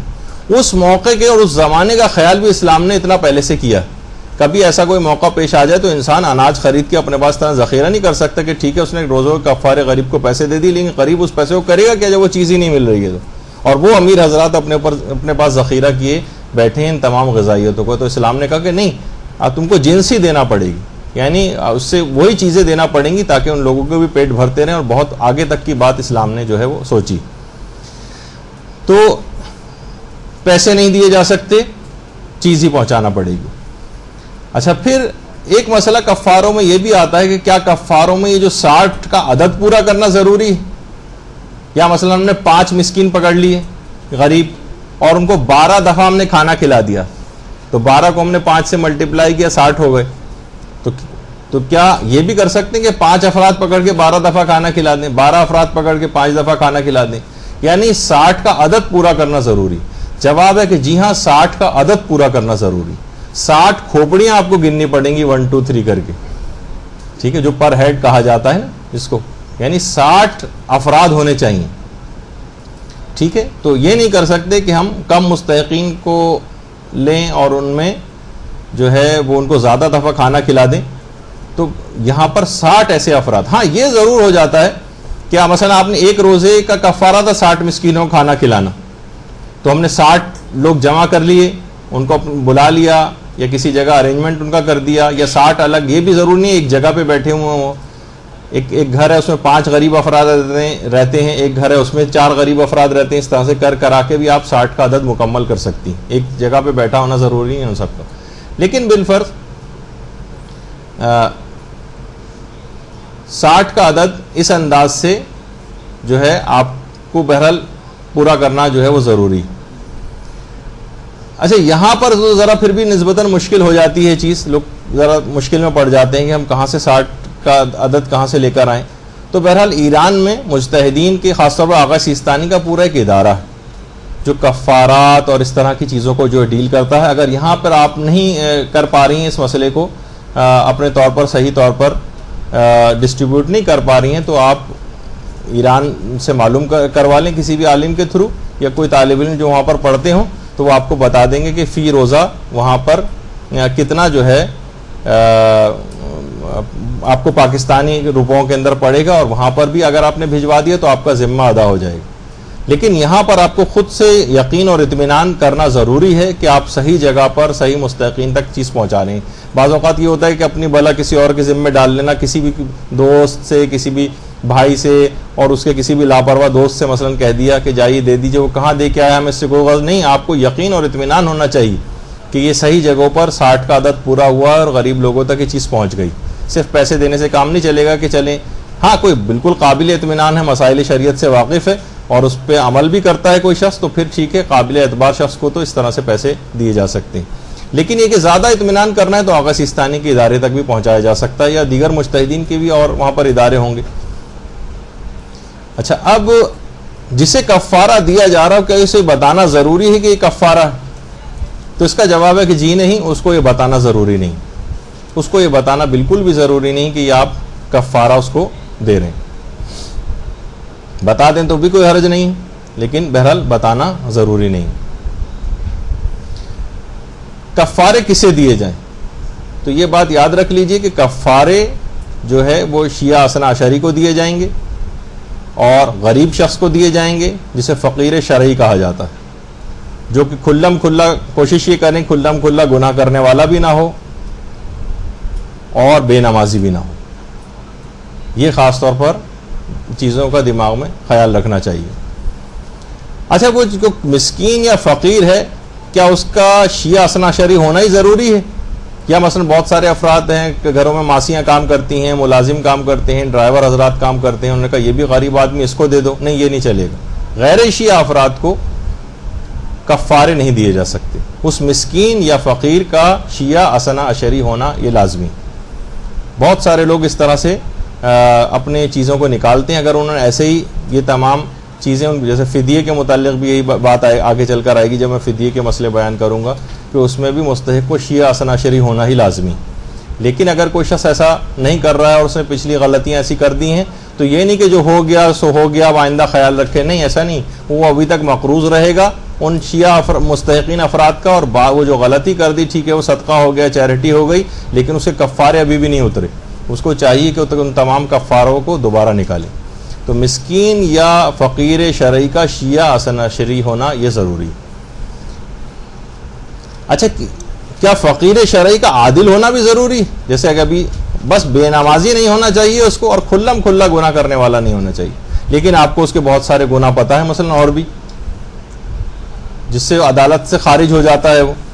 تو بہرحال اس کا عادل ہونا لازمی نہیں. بس کھلم کھلا گناہ نہ کرتا ہو. اگر کوئی گناہ کیے بھی ہیں اس نے چھپ کر کی, لیکن آپ کو پتہ ہے مثلا آپ کی قریبی سہیلی ہے, بہن ہے, یا کوئی اور ہے رشتہ دار ہے اس طرح سے, تو اس کا عادل ہونا ضروری نہیں کہ نہیں آپ کہیں کہ بالکل پرفیکٹ ایک گناہ بھی جو نہ کرتا ہو تو پھر وہ سارے کفارے ایسے کے ایسے ہی رکھے رہ جائیں گے آپ کے پاس اور کوئی فرد ایسا نہیں ملے گا. تو بہرحال عادل ہونا لازمی نہیں ہے. بس اس بات کا خیال کر لیں کہ بے نمازی نہ ہو اور کھلم کھلا گناہ کرنے والا نہ. مثلا عورت ہے وہ بے پردہ نہ ہو, مرد ہے وہ داڑھی منڈا نہ ہو, اور اس طرح سے. اچھا, اب یہ بار بار یہ بات آئی کہ فقیر شرعی اور مسکین, اس میں کیا فرق ہے؟ دیکھیے, مسکین وہ ہوتا ہے جس کے پاس کچھ بھی نہیں ہوتا.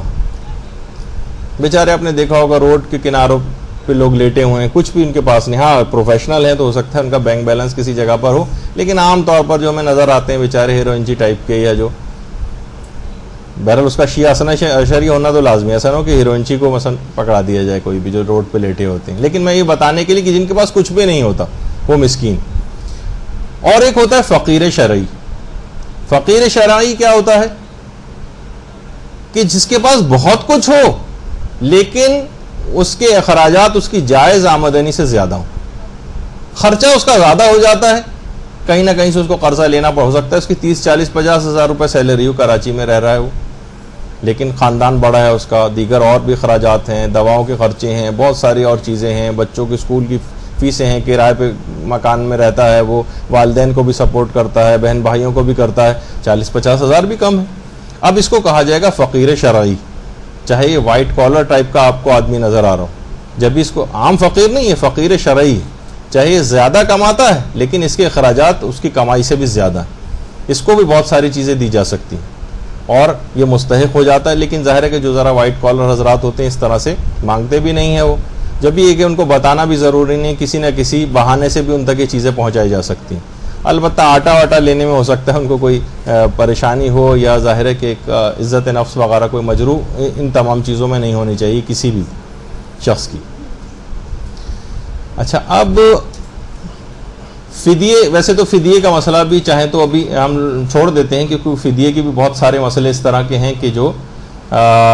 پوری فدیے کی گفتگو انشاءاللہ اگلی نشست میں ہماری آئے گی. اور اس میں بہت ہی بڑی غلطی فدیے کے اندر ہو رہی ہے. عام طور پر جو بہت سارے افراد ہوتے ہیں جو بیمار ہیں, مثلا وہ سوچتے ہیں کہ بیمار ہیں تو چلو ابھی ہم فدیہ نکال دیں. روزے جیسے رکھتے جا رہے ہیں, روزے نہیں رکھ پا رہے ہیں, ان کا فدیہ نکالتے چلے جا رہے ہیں. یا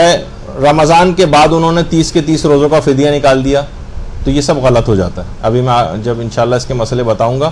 فدیے کے اندر تو تقریباً ایسا لگتا ہے کہ 100% لوگ ہی غلط فہمی اور غلطی کا شکار ہیں, سوائے اس کے کہ جن کو صحیح طریقے سے یہ والے فدیے کے مسئلے پتہ ہوں. تو وہ ہم انشاءاللہ اگلی نشست میں ڈسکس کریں گے. اب ایک مسئلہ اور ہوتا ہے کہ کیا حالت روزہ, مثلا کسی کا گلا خراب ہے, لوگ کھنکارتے رہتے ہیں, کیا حالت روزہ میں غرارے کرنے کی اجازت ہے؟ یہ ایک مسئلہ ہے. تو اس کا جواب یہ ہے کہ جی ہاں, حالت روزہ میں غرارے کرنے کی اجازت ہے, بس شرط یہی ہے کہ پانی حلق سے نیچے نہ اترے. حلق سے اگر پانی نیچے اتر گیا یعنی آپ نے اس طرح سے غرارے کیے اور اپنے گلے پہ کنٹرول نہیں رکھ پائے اور کچھ پانی حلق سے نیچے اتر گیا،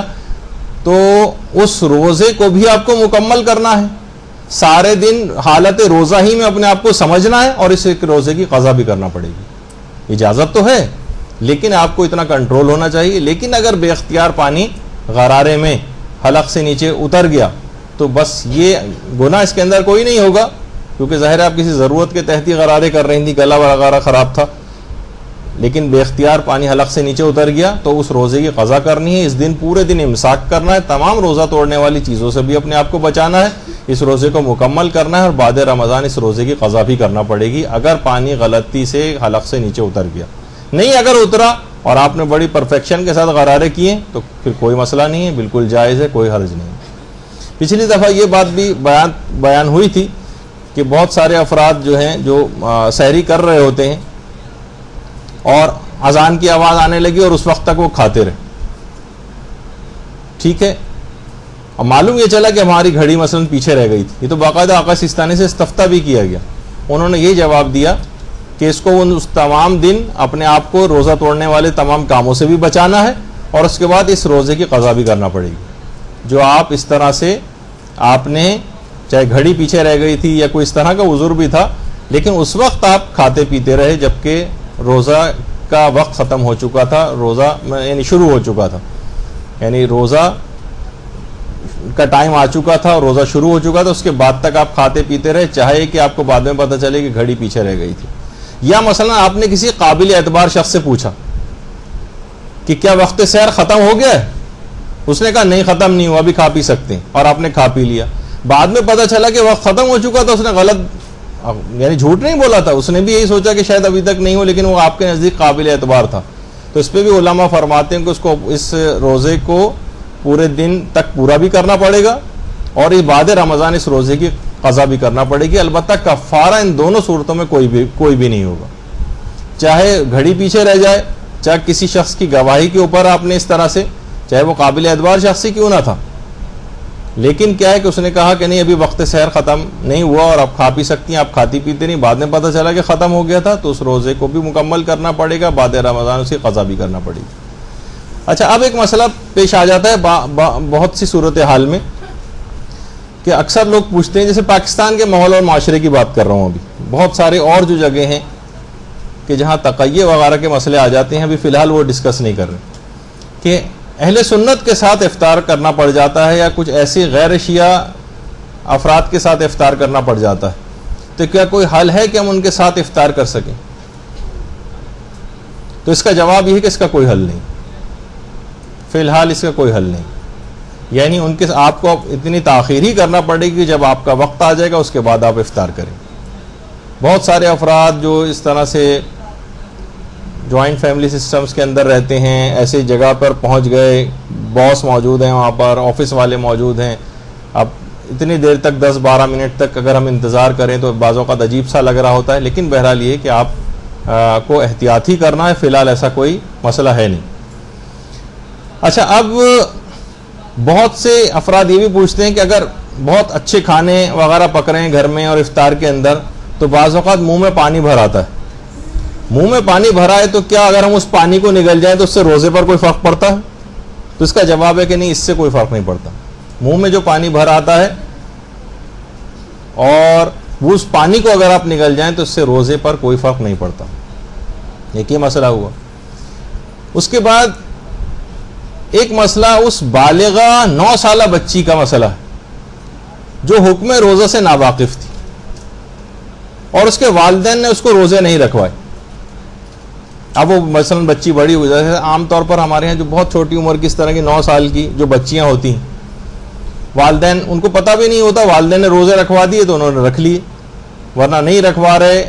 تو ان کو کچھ پتہ ہی نہیں، ظاہر ہے کہ عمر کے اعتبار سے۔ تو بہت سی بچوں کو پہلے سے اس طرح سے وہ بھی کرنا چاہیے، جیسے کہ تربیت اولاد کی جو کتاب جو ہے جو مدرسے کی طرف سے چھپی ہے، اس کے اندر بھی یہ چیز آئی ہے کہ بچوں کی جو شرعی برتھ ڈیز جو ہوتی ہیں، جو قمری لحاظ سے جو منانی چاہیے، اور اس میں پہلے سے کئی مہینوں پہلے سے بچے کو سائیکولوجیکلی آپ کہیں کہ اب بھائی اب اتنے دن رہ گئے، اب صرف 6 مہینے رہ گئے، اب صرف 4 مہینے رہ گئے کہ پروردگار تم پر اتنا انعام و اکرام کرے گا کہ تم پر شرعی واجبات جو ہے نافذ ہو جائیں گے، تم پر اتنی پروردگار کی نگاہ کرم ہوگی. جیسے خواتین کے لیے بھی کہا جاتا ہے نا کہ بہت سارے مرد حضرات جب اپنی برتری کا اظہار کر رہے ہوتے ہیں تو آپ علماء کہتے ہیں کہ ان خواتین کے اوپر یعنی پروردگار نے ان کو جو مکلف بنایا ہے مردوں سے کہیں پہلے. لڑکا تو 15-16 سال کی عمر تک ایسی ڈنڈے بجاتا باہر پھر رہا ہوتا ہے اور نہ اس پہ نماز واجب ہوتی ہے نہ کچھ ہوتا ہے، مرد حضرات کے حوالے سے کہہ رہا ہوں. لیکن خواتین پہ 9 سال مکمل ہونے کے بعد 10ویں سال کے پہلے دن ہی جو ہے پروردگار ان کو مکلف کر دیتا ہے، شرعی ذمہ داری ڈال دیتا ہے، اتنا قابل اعتبار ان کو سمجھتا ہے کہ ان ذمہ داریوں کو پورا کر سکتی. تو بعض اوقات یہ کوئی اپنے آپ کو مردوں کے کہنے کی وجہ سے آپ کسی ذہنی پستی کا شکار نہ ہو. آپ کی اپنی ایک عظمت ہے پروردگار کی نگاہ میں جو آپ کو عمر کے اعتبار سے اس انداز سے کہ وہ آپ مسلح پر 9-10 سال کی بچی نظر آتی جبکہ 15-16 سال کا لڑکا کیلنڈروں کی طرح سے باہر آورا گردی کر رہا ہوتا ہے بعض اوقات. تو بہرحال تو ایسی بچی جو 9 سال کی ہو چکی اور وہ حکم روزہ سے بھی ناواقف ہے اور والدین حضرات جو نے اس کو روزے نہیں بھی رکھوائے، تو کیا اس بچی کو قضا اور کفارہ دونوں انجام دینے پڑیں گے؟ تو اس کا جواب ہے کہ صرف جب بعد میں جب اس کو اتنی سمجھ آ گئی، اس نے روزے رکھنے شروع کر دیے، تو یہ کیلکولیشن کرے گی اور جو روزے اس نے بلوغ کے بعد نہیں رکھے فقط ان کی قضا انجام دینی ہے، کفارہ اس کے اوپر کوئی بھی نہیں آئے گا. البتہ والدین اس لحاظ سے جو مزاحم ہوئے ہیں، بعض اوقات 9-10 سال کی جو عمر کے لحاظ سے بالغ ہو چکی ہیں بچیاں اور وہ روزہ رکھنا چاہتی ہیں تو مزاحم ہو جاتے ہیں، خاندان والے آ جاتے ہیں اور صورت میں لعنت ملامت کرتے ہیں والدین کو، کیوں اتنی چھوٹی سی بچی کو مصیبت میں ڈال دیا اور روزہ رکھوا دیا. یعنی پروردگار عالم گویا ان چیزوں سے مصلحتوں سے واقف نہیں، ہم زیادہ اس بچی کی مصلحت سمجھتے ہیں کہ یہ جسمانی اعتبار سے اس قابل نہیں کہ روزہ رکھ سکے، معاذ اللہ. تو بہرحال اس میں یہ مسئلہ یہ ہوا کہ اگر کبھی ایسا موقع پیش آ جائے تو اس بچی کو فقط قضا انجام دینا پڑے گی، کفارہ اس کے اوپر کوئی بھی نہیں ہوگا. اچھا، اب اس کے بعد ایک مسئلہ اور اس میں بیان کر دیا جائے کہ اگر کسی شخص پر خود اپنے ماہ رمضان کے قضا روزے باقی ہوں. دیکھیں ہم متفرق روزوں کے مسئلے ڈسکس کر رہے ہیں کیونکہ عمومی زندگی میں چیزیں پیش آتی ہیں کہ رمضان کے قضا روزے آپ پر واجب تھے. اچھا، اگر کوئی شخص جس پر اپنے قضا رمضان کے روزے واجب ہوں، کیا وہ کسی مرحوم کے لیے روزے رکھ سکتا ہے؟ چاہے اجارے پر رکھے چاہے تبرعاً رکھے. اجارے پر یعنی ہم نے پیسے لے کے کسی مرحوم کے لیے روزے رکھنے شروع کر دیے. بہت سے غریب افراد ہوتے ہیں، ان کا گزر بسر اسی کے اوپر ہو رہی ہوتی، اجارے پر روزے رکھتے ہیں. بہت سے طالب علم اجارے پر روزے رکھتے ہیں جو مالی اعتبار سے دینی تعلیم حاصل کر رہے ہیں لیکن مالی اعتبار سے اپنے آپ کو اس قابل نہیں پاتے ہیں کہ اپنے اخراجات جو ہے مکمل طور پر اٹھا سکیں، تو ایسے وسائل نہیں ہوتے ان کے پاس، تو پھر اجارے کے اوپر روزے رکھتے ہیں، اجارے پر نمازیں پڑھتے ہیں. یعنی پیسے لے کے روزہ رکھنا اور نماز پڑھنا مرحومین کے. تو ایک تو چیز یہ ہو گئی. یا تبرعاً ہم رکھ رہے ہیں، مثلا کسی کے بھائی کا انتقال ہو گیا، کسی کے والد کا انتقال ہو گیا اور وہ بڑا بیٹا نہیں ہے، مثلا بڑے بیٹے پہ تو واجب ہو جاتا ہے. ابھی مسئلہ بھی آئے گا شاید خواتین کے اعتبار سے بھی کہ خواتین کے اوپر بھی واجب ہو سکتی ہیں چیزیں کچھ مراجع کے نزدیک. اپنے مرحوم والدین کے روزے رکھنے سے متعلق خواتین پر بھی حکم آ سکتا ہے. ابھی میں جب اختلاف مراجع بتاؤں گا تو اس وقت یہ چیز آئے گی. یا ہم ویسے ہی ہمارا دل چاہ رہا ہے کہ ہمارے اوپر واجب تو نہیں لیکن ہم پھر بھی ہم چاہ رہے ہیں کہ اپنے مرحوم بھائی کا، اپنے مرحوم والد کا، اپنے کسی اور مرحوم رشتہ دار کا روزہ اس کی طرف سے رکھ لیں، جبکہ ہم پر اپنے قضا روزے بھی باقی ہیں. تو کیا اس کو اجازت ہے کہ بھائی تمہارے اوپر تو اپنے قضا روزے باقی تھے، تم دوسروں کے روزے کہاں رکھنے چلے ہو؟ یا اسلام منع کر دے کہ نہیں تمہارا وہ روزہ قابل قبول نہیں؟ تو اس کا جواب یہ ہے کہ ایسا شخص اجارے پر روزے بھی رکھ سکتا ہے اور ایسا شخص تبرعاً بھی روزے رکھ سکتا ہے. یعنی خود سے آگے بڑھ کر اس پہ واجب نہیں تھی چیز لیکن دل چاہ رہا ہے کہ ہم اپنے مرحوم فلاں رشتہ دار کے لیے روزہ رکھیں. تو اگر کسی شخص پر اپنا قضا رمضان کا روزہ باقی بھی ہو تب بھی یہ اجارے کے روزے بھی رکھ سکتا ہے اور تبرعاً روزے بھی رکھ سکتا ہے. یعنی کسی اور کی طرف سے بھی اس طرح سے رکھ سکتا ہے بغیر پیسے لیے بھی جو روزے رکھے جاتے ہیں. حتیٰ کہ مکروہ بھی نہیں ہے اس کے لیے کہ بھائی تمہارے لیے مکروہ ہے پہلے تم اپنے روزے اتارو پھر دوسروں کے روزے رکھنا، لیکن کہا اسلام نے کہ نہیں تمہیں پوری اجازت. اچھا، اب جو ہم واجب قضا روزے اپنے اتاریں گے، مثلا ہم پہ 25-30 روزے ہیں، تو کیا اس مثلا رمضان پچھلے رمضان کے کسی کے اوپر اتنے سارے روزے ہیں تو کوئی اس نے پہلا روزہ چھوڑ دیا، اس کے بعد 5واں روزہ چھوڑ دیا، اس کے بعد 7واں روزہ چھوڑ دیا، اس کے بعد مثلا 15واں روزہ چھوڑ دیا، تو کیا ان روزوں میں نیت کے اعتبار سے کوئی ترتیب ضروری ہے کہ ہم نیت کریں گے پہلے رمضان کا روزہ ہے، یہ تیسرے رمضان کا روزہ ہے، یا 5ویں رمضان کا قضا روزہ میں رکھ رہا ہوں، یہ 15ویں رمضان کا قضا روزہ میں رکھ رہا ہوں، کیا یہ مجھ پر واجب ہے؟ جواب ہے کہ نہیں، یہ بھی واجب نہیں۔ روزوں میں اس اعتبار سے کوئی نمبروں کی ترتیب جو ہے واجب نہیں کہ کون سا والا روزہ آپ رکھ رہے ہیں،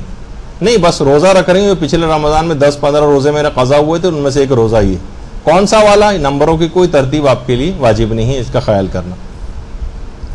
اچھا، پھر ایک مسئلہ یہ بھی آتا ہے کہ اگر کوئی شخص حالت سفر میں مر جائے، حالت سفر میں، تو کیا ورثاء کے لیے سفر کے ایام کی قضا کروانا ضروری ہے؟ مثلا وہ سفر میں تھا،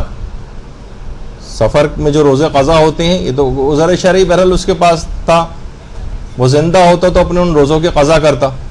تو کیا رشتہ داروں کے لیے ضروری ہے کہ سفر میں جو اس کے روزے، سفر میں وہ مر گیا تو ان کے ان روزوں کی قضا کروائے؟ تو جواب ہے کہ جی نہیں،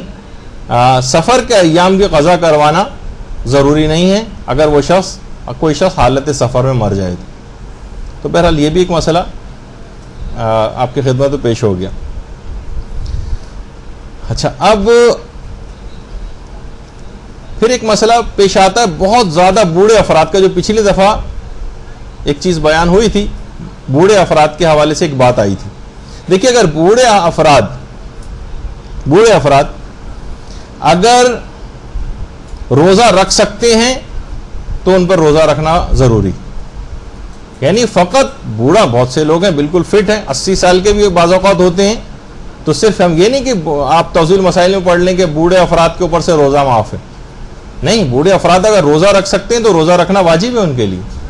اب بہت سے بوڑھے افراد ایسے ہوتے ہیں کہ روزہ رکھنا ان کے لیے 2 کیٹیگریز ہو گئی۔ اب آپ فقہی مسئلہ سن لیجئے، پچھلی دفعہ تو بہت سی چیزیں تیز رفتاری کے ساتھ بیان ہوئی تھی، زیادہ ڈیپتھ میں نہیں گیا تھا۔ اگر کوئی شخص بوڑھا ہے اور روزہ رکھنا اس کے لیے باعث مشقت، تو ایسے بوڑھے پر سے روزہ بھی معاف ہے،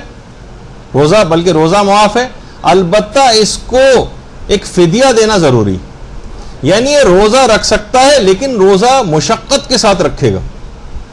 بڑی اس کی حالت خراب ہو جائے گی لیکن روزہ رکھ لے گا۔ تو یہاں پر اس بوڑھے شخص کو اس بات کی سہولت مل جاتی ہے کہ تم نے بہت مشقت کے ساتھ یہ روزہ رکھا ہے، تم پر سے یعنی مشقت کے ساتھ یہ روزہ رکھ سکتا ہے، ابھی رکھا نہیں، مشقت کے ساتھ یہ روزہ رکھ سکتا ہے، تو اس پر سے یہ روزہ معاف ہے، البتہ اس روزے کا ایک فدیہ اس کو دینا پڑے گا، اور یہ فدیہ رمضان کے فوراً بعد بھی دے سکتا ہے۔ یہ ایک میں خاص چیز جو فدیے میں جو غلطی بعد میں بیان کروں گا میں، بوڑھے افراد میں وہ غلطی نہیں، بوڑھے افراد رمضان کے فوراً بعد بھی اپنا فدیہ جو ہے، بہت زیادہ بوڑھے افراد جن کے لیے باعث مشقت ہوتا ہے، اپنا فدیہ دے سکتے ہیں۔ اچھا، بوڑھے افراد کی ایک کیٹیگری وہ ہوتی ہے کہ جو روزہ رکھ ہی نہیں سکتے، مثلا ایک ہوتا ہے مشقت کے ساتھ رکھ لینا، اور ایک ہوتا ہے بیچارہ بہت ہی زیادہ اتنی نقاہت اور کمزوری کی تو روزہ رکھ ہی نہیں سکتا، روزے کے درمیان ہی بے ہوش ہو جائے گا، کوئی اور صورتحال اس کے ساتھ ہو جائے گی، اس پر سے نہ صرف یہ کہ روزہ معاف ہے بلکہ فدیہ، وہ جو اس کا ایک فدیہ دینا ہوتا ہے وہ بھی معاف ہے۔ جو آپ نے اس سے پہلے سنا کہ مشقت سے جو روزہ رکھ لے گا تو اس پر سے روزہ تو معاف ہے ہی، یعنی اس میں اتنی طاقت تھی کہ بہرحال مشقت برداشت کر کے روزہ رکھ لے گا تو بڑھاپے کی وجہ سے اس پر سے یہ روزہ معاف ہو جائے گا، لیکن ایک فدیہ دینا پڑتا ہے۔ لیکن جو رکھ ہی نہیں سکتا اس پر فدیہ بھی نہیں ہے اس کے اوپر، اور نہ روزے کی اس کو کوئی قضا کرنا۔ البتہ یہ بوڑھے افراد، اس میں ابھی یہ صلاحیت نہیں تھی اس رمضان میں، اور رمضان کے بعد مثلا انہوں نے ایسی غذائیں کھائیں ہیں، اپنے آپ کو ایسا وہ کیا، بعد میں بالکل فٹ ہو گئے، تو اکثر علماء یہ فرماتے ہیں کہ احتیاط واجب ہے کہ ان روزوں کی قضا کرنا پڑے گی ان بوڑھے افراد کو بھی، یعنی جو اس وقت نہیں رکھ سکتے تھے لیکن بعد میں ان میں اتنی صحت یا جسمانی اتنی قوت آ گئی کہ یہ روزہ رکھ سکتے ہیں بعد میں رمضان گزرنے کے، تو ان پر احتیاط واجب کی بنا پر ان روزوں کی قضا پھر آ جائے گی۔ لیکن اگر ایسی صورتحال نہیں ہوتی کوئی، تو وہی 2 کیٹیگریز بوڑھوں کی بنیں گی، جو مشقت کے ساتھ رکھ سکتا ہے اس پر سے معاف تو ہے، البتہ فدیہ دینا پڑتا ہے. جو رکھ ہی نہیں سکتا اس پر سے اس کی کوئی قضا بھی نہیں ہے اور نہ کوئی فدیہ. اور بعد رمضان اگر اتنی طاقت ان بوڑھے افراد میں پیدا ہو جائے تو احتیاط واجب ہے کہ ان کو دوبارہ رکھیں. اچھا, ابھی ایک مسئلہ ایک آیا تھا کہ جو کفارہ تاخیر وغیرہ بھی دیے جاتے ہیں, کیا اس میں, یا جو اور کفارے بھی, کیا اس میں آٹا ہی دینا ضروری ہے یا چاول دالیں وغیرہ بھی دے سکتے ہیں؟ جواب ہے کہ جی ہاں دے سکتے ہیں, لیکن کیا ہے اور گروسریز نہیں دلوا سکتے. ٹوتھ پیسٹ دلوا رہے ہیں اور صابن دلوا رہے ہیں, یا مہینے کا جو خرچہ ہے جس میں اور چیزیں شامل ہو جاتی ہیں وہ دلوا رہے ہیں, نہیں. یا واشنگ پاؤڈر دلوا رہے ہیں مثلا, یہ نہیں کہ ہم نے مہینے کے ایک خرچہ ایک پورا جو عام طور پر ایک پیک بنتا ہے ہم نے وہ چیزیں اس کو دلوا دی اتنے پیسوں میں, نہیں, یہ نہیں چلے گا. یعنی اس کو صرف وہی چیزیں, کوشش یہی کریں کہ یہی آٹا چاول اور دالوں کی حد تک معاملہ رہے. اچھا, پھر ایک سوال یہ بھی ہوتا ہے, اب اس کی بہت زیادہ ڈیٹیل میں تو نہیں جاؤں گا, الگ سے کسی کو اگر یہ کام کروانا ہے تو وہ پوچھ سکتا ہے کہ کیا روٹی کو بطور کفارہ دیا جا سکتا ہے؟ یعنی روٹی پکوا کر ہم بطور کفارہ جو ہے وہ دے دیں. تو علماء فرماتے کہ جی ہاں اس کی بھی اجازت ہے, روٹی کو بھی بطور کفارہ دیا جا سکتا ہے. اچھا, اب بہت سارے افراد ہیں کہ جنہوں نے پچھلی زندگی میں خوب کھاتے پیتے رہے, روزے بہت قضا کی, اور اتنی زیادہ دن گزر گئے, 30-40 سال اسی طرح سے گزارتے آ رہے ہیں, کبھی کچھ روزے رکھے کبھی نہیں رکھے, کبھی روزے رکھے کبھی نہیں رکھے. یہ آخر اپنے پچھلے قضا روزوں کا حساب کیسے کریں گے؟ یہ اپنے پچھلے قضا روزوں کا حساب کیسے کریں؟ تو علماء یہ فرماتے ہیں اس سلسلے میں کہ کم سے کم روزوں کا حساب کریں, کہ کم سے کم اتنے جس میں ان کے دلی اطمینان ہو جائے کہ کم سے کم اتنے تو مجھ پر واجب ہوں گے ہی, اتنے تو میں نے قضا کیے ہی کیے ہوں گے. ایک ہوتا ہے زیادہ سے زیادہ فگر کہ نہیں مجھے یہ لگ رہا ہے کہ میں نے مثلا 300 روزے قضا کی, زیادہ سے زیادہ اتنے, لیکن کم سے کم 200 تو کیے ہی کیے, تو اب اس پر واجب ہو جائے گا کہ ان 200 روزوں کی قضا کرے, اور کفارے الگ ہوں گے وہ تو ظاہر الگ سے ایک پینلٹی دینا پڑتی. تو یہ اتنا آسان مسئلہ نہیں کہ جب یہ ساری زندگی کس طرح سے چڑھتے جاتے ہیں, اور جب انسان حساب کتاب کرنا شروع کرتا ہے تو واقعی پھر وہ بڑا پریشان ہوتا ہے. تو کیسے حساب کریں؟ دیانت داری کے ساتھ, اپنے اور خدا کے درمیان آپ کے معاملہ ہے. آپ پوری دیانت داری سے اس بات کو کیلکولیٹ کریں کہ کتنے آپ جو ہے آپ پر روزے چھوٹے ہوں گے, کتنے کم سے کم. تو کم سے کم روزوں کا شریعت نے کہ جس پہ آپ کو اطمینان ہو جائے کہ اتنے تو روزے میں نے نہیں رکھے ہیں, یہ تو مجھے اطمینان, تو بس اتنے روزوں کی آپ کو قضا کرنی ہے, اس میں زیادہ سے زیادہ روزوں کی طرف نہیں جانا. تو یعنی زیادہ والی فکر کو آپ کو چھوڑ دینے کا اسلام نے ایک بہرحال ایک سہولت دی ہے, لیکن کم سے کم اتنے روزے تو رکھنے پڑیں گے. اچھا, پھر ایک مسئلہ یہ بھی آتا ہے کہ اگر کوئی مومن کوئی دعوت دے, تو آپ نے اس سے پہلے سنا تھا کہ مستحبی روزہ توڑا جا سکتا ہے, بلکہ مستحب ہے کہ مومن اگر خوش ہو رہا ہو آپ کی دعوت کو قبول کرنے سے, وہ آپ کا روزہ کھلوانا چاہ رہا ہے. بہت سے افراد ریزسٹ کرتے ہیں ذرا کہ نہیں ہمیں روزہ مکمل ہی کرنے دو, جبکہ زیادہ ثواب مومن کی دعوت پر افطار کرنے کا, بلکہ اس میں کئی ثواب ملتے ہیں. ایک تو اس میں ایک ثواب وہ بھی ہوتا ہے کہ مومن کے دل کو خوش کرنے کا بھی اس کو ثواب مل جاتا ہے. روزے کو پورا کرنے میں ثواب کم ہے, اور سمجھے مومن کی دعوت پر مستحب روزے کے افطار کرنے میں ثواب زیادہ ہے. اچھا, کیا ہم یہ کر سکتے ہیں کہ مثلا ہم افطار کرانے میں ہم مثلا کوئی سگریٹ پینے والا دوست ہے, ہم نے سگریٹ سور لگائی, اس کو دے دی کہ لو میری طرف سے افطار, یا ہم نے ایک شاہی سپاری جو نکالی اس کو مثلا دے دی کہ لو اس سے افطار کرو. تو علماء یہاں پر یہ بات بیان فرماتے ہیں, بہت سے استفتات کے اندر یہ چیز آئی ہے کہ فقط صرف اتنی ایسی چیز سے افطار کرانا یہ معتبر نہیں ہے روزہ توڑنے کے لیے. کھانے کی دعوت ہونا یہ معتبر ہے, کھانے کی دعوت, یعنی مذکورہ چیزیں کافی نہیں ہے. جس طرح کی چھوٹی, صرف ایک گلاس پانی کا دے دیا, ایک کھجور لا کے پکڑا دی, یا مثلا جیسے میں نے کہا سگریٹ پکڑا دی اس کو لا کے, ایک ٹافی دے دی مثلا کہ لو اس سے افطار کرو, اس کے بعد ہم چلتے بنے کہ ہمیں تو ثواب مل گیا. یعنی کھانے کی دعوت ہونا چاہیے. تو بہرحال یہ دماغ میں رہے کہ استفتات کے اندر علماء نے یہ بات نقل کی. اچھا, اب ایک مسئلہ بہت زیادہ پیش آ جاتا ہے, اور وہ ہے بے روزے دار شخص کو کھانا دینے کا مسئلہ. گھروں میں بہت سارے افراد اس طرح کے ہوتے ہیں کہ جو روزے نہیں رکھ رہے ہیں, نافرمانی کرتے ہوئے روزے نہیں رکھ رہے ہیں, ہاں کسی کو عذر شرعی ہے، عذر شرعی ہے، مثلا کوئی شخص بیمار ہے، یہ عذر شرعی ہے اس کے پاس،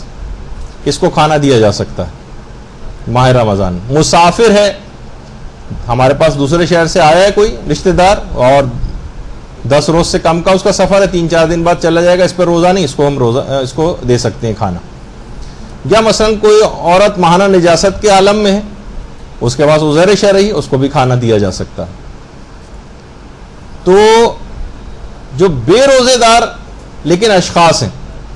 ان کو کھانا دینا جائز نہیں. مثلا شوہر ہے کسی عورت کا اور وہ روزے نہیں رکھتا ہے، وہ کھانا پکا کے ٹرے سجا کے اس کے سامنے لے کر آئے، یہ حرام ہو جائے گا جی. اور اسی طرح سے کوئی مثلا مزدور گھر پہ آتے ہیں، کام کرتے ہیں، وہ آ کے کہتے ہیں ذرا باجی پانی دے دیجئے، روزہ نہیں رکھا ہوا انہوں نے. یا مثلا گھروں میں کام کرنے والی ماسیاں ہوتی ہیں، روزے سے نہیں ہیں اور گھر میں شام تک کام کر رہی ہیں، ان کو کھانا دینے کا ایک مسئلہ ایک آتا ہے. تو اس کے اندر جو اصل مسئلہ ہے اس کی روح کو آپ سمجھیں، وہ یہ ہے کہ اگر ان ایسے افراد کو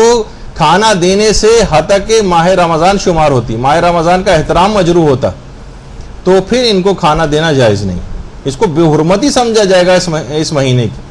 ایسے افراد کو کھانا دینے کی اجازت نہیں، کھانا دینے کی اجازت نہیں. اور ہاں البتہ بہت سے ایسے جیسے غیر مسلم ممالک ہیں، بہت سے لوگوں نے سوال بھی کیا کہ بھئی ہم تو کافر ممالک میں ہیں اور مثلا کسی ریسٹورنٹ میں کام کرتے ہیں اور وہاں پر کھانا سرو کرنا ہی ہماری ذمہ داری ہے، تو وہاں پر تو ظاہر ہے کہ نان مسلم ہے سارے وہ، تو وہاں پر کیونکہ اس مہینے کی حد تک اور بے حرمتی نہیں سمجھی جائے گی، تو لہٰذا وہاں پر یہ کام جائز.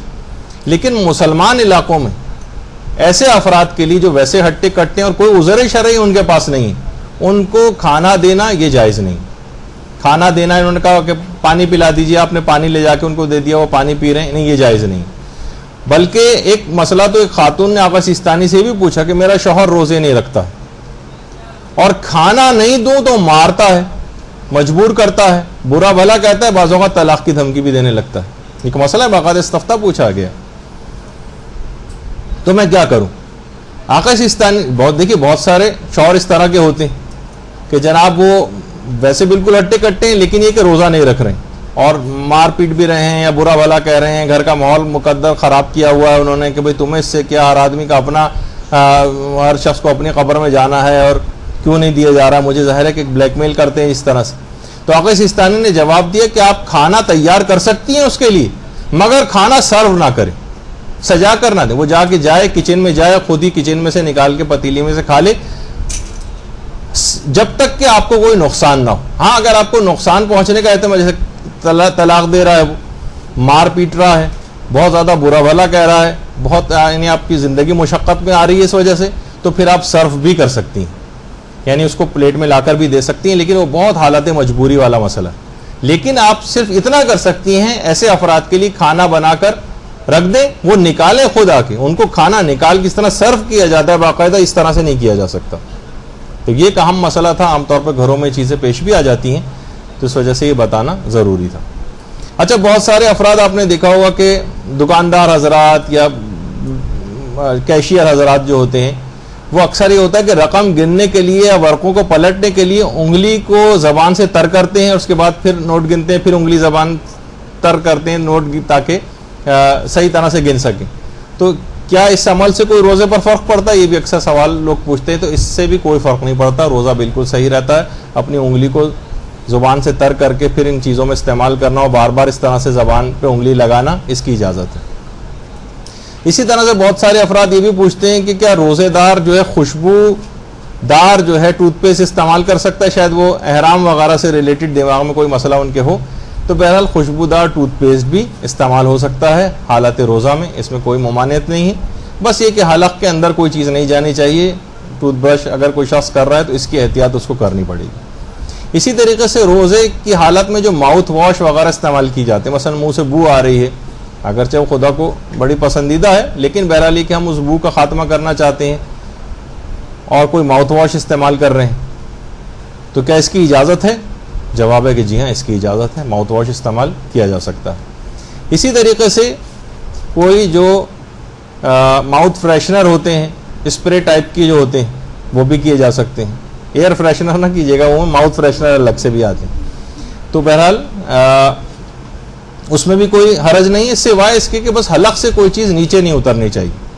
وہ جو آپ نے پچھلی دفعہ نہیں ہے, وہ بھی مسئلہ بھی میں نے پچھلی دفعہ بیان نہیں کیا تھا, آئندہ آگے آئے گا. تو اگر حلق سے کوئی چیز نیچے نہیں اتر رہی ہے تو آپ نے دیکھا کہ غرارے کی بھی اجازت مل رہی تھی, منہ میں کوئی چیز ڈالنے کی بھی اجازت ہے, کلی کرنے کی بھی اجازت ہے, ماؤتھ واش استعمال کرنے کی بھی اجازت ہے, ٹوتھ پیسٹ استعمال کرنے کی بھی اجازت ہے, کوئی بھی ماؤتھ فریشنر استعمال کرنے کی بھی اجازت ہے. ہر لحاظ سے بالکل ٹھیک ہے, بس حلق سے کوئی چیز نیچے نہیں جانا چاہیے. پھر ایک مسئلہ یہ بھی آتا ہے خواتین کے اعتبار سے کہ دیکھیے کیا خواتین جو اپنے روزوں کو ناقص نہیں کرنا چاہتی, یہ نہیں چاہتی کہ بھئی ہم اپنے روزوں کو قضا کریں, کیا وہ گولیاں کھا کر اپنی ماہانہ عادت کو روک سکتی ہیں تاکہ ہم اس میں ماہ مبارک میں پورے روزے رکھ لیں اور بعد میں پھر ہمیں قضا نہ کرنا پڑے اور اپنے پیریڈز کو روک لیں گولیاں کھا کر؟ تو جواب ہے کہ جی ہاں, اس کی بھی اجازت ہے, اس کی اجازت ہے. عورتوں کو اجازت ہے کہ اس طرح سے ماہانہ عادت کو روک کر اپنے روزے کو پورا کر سکتی ہیں. اس میں کوئی حرام پہلو یا اس طرح کا کوئی پہلو وہ نہیں آتا. اچھا, پھر ایک مسئلہ ایک یہ بھی ہے کہ دیکھیے یہ بات یاد رکھ لیجئے کہ مسافر سفر میں نہ یہ رمضان کا کوئی روزہ رکھ سکتا ہے, نہ کوئی ادا روزہ رکھ سکتا ہے, نہ کوئی قضا روزہ رکھ سکتا ہے, نہ کوئی مستحبی روزہ رکھ سکتا ہے, نہ کوئی کفارے کا روزہ رکھ سکتا ہے. مسافر سفر میں خواہ وہ سفر کتنا ہی آرام دہ کیوں نہ ہو, اس کو اس بات کی اجازت نہیں ہے کہ وہ سفر میں روزہ رکھے, سوائے ایک صورت میں کہ مدینے میں جو حاجت کے روزے رکھے جاتے ہیں, صرف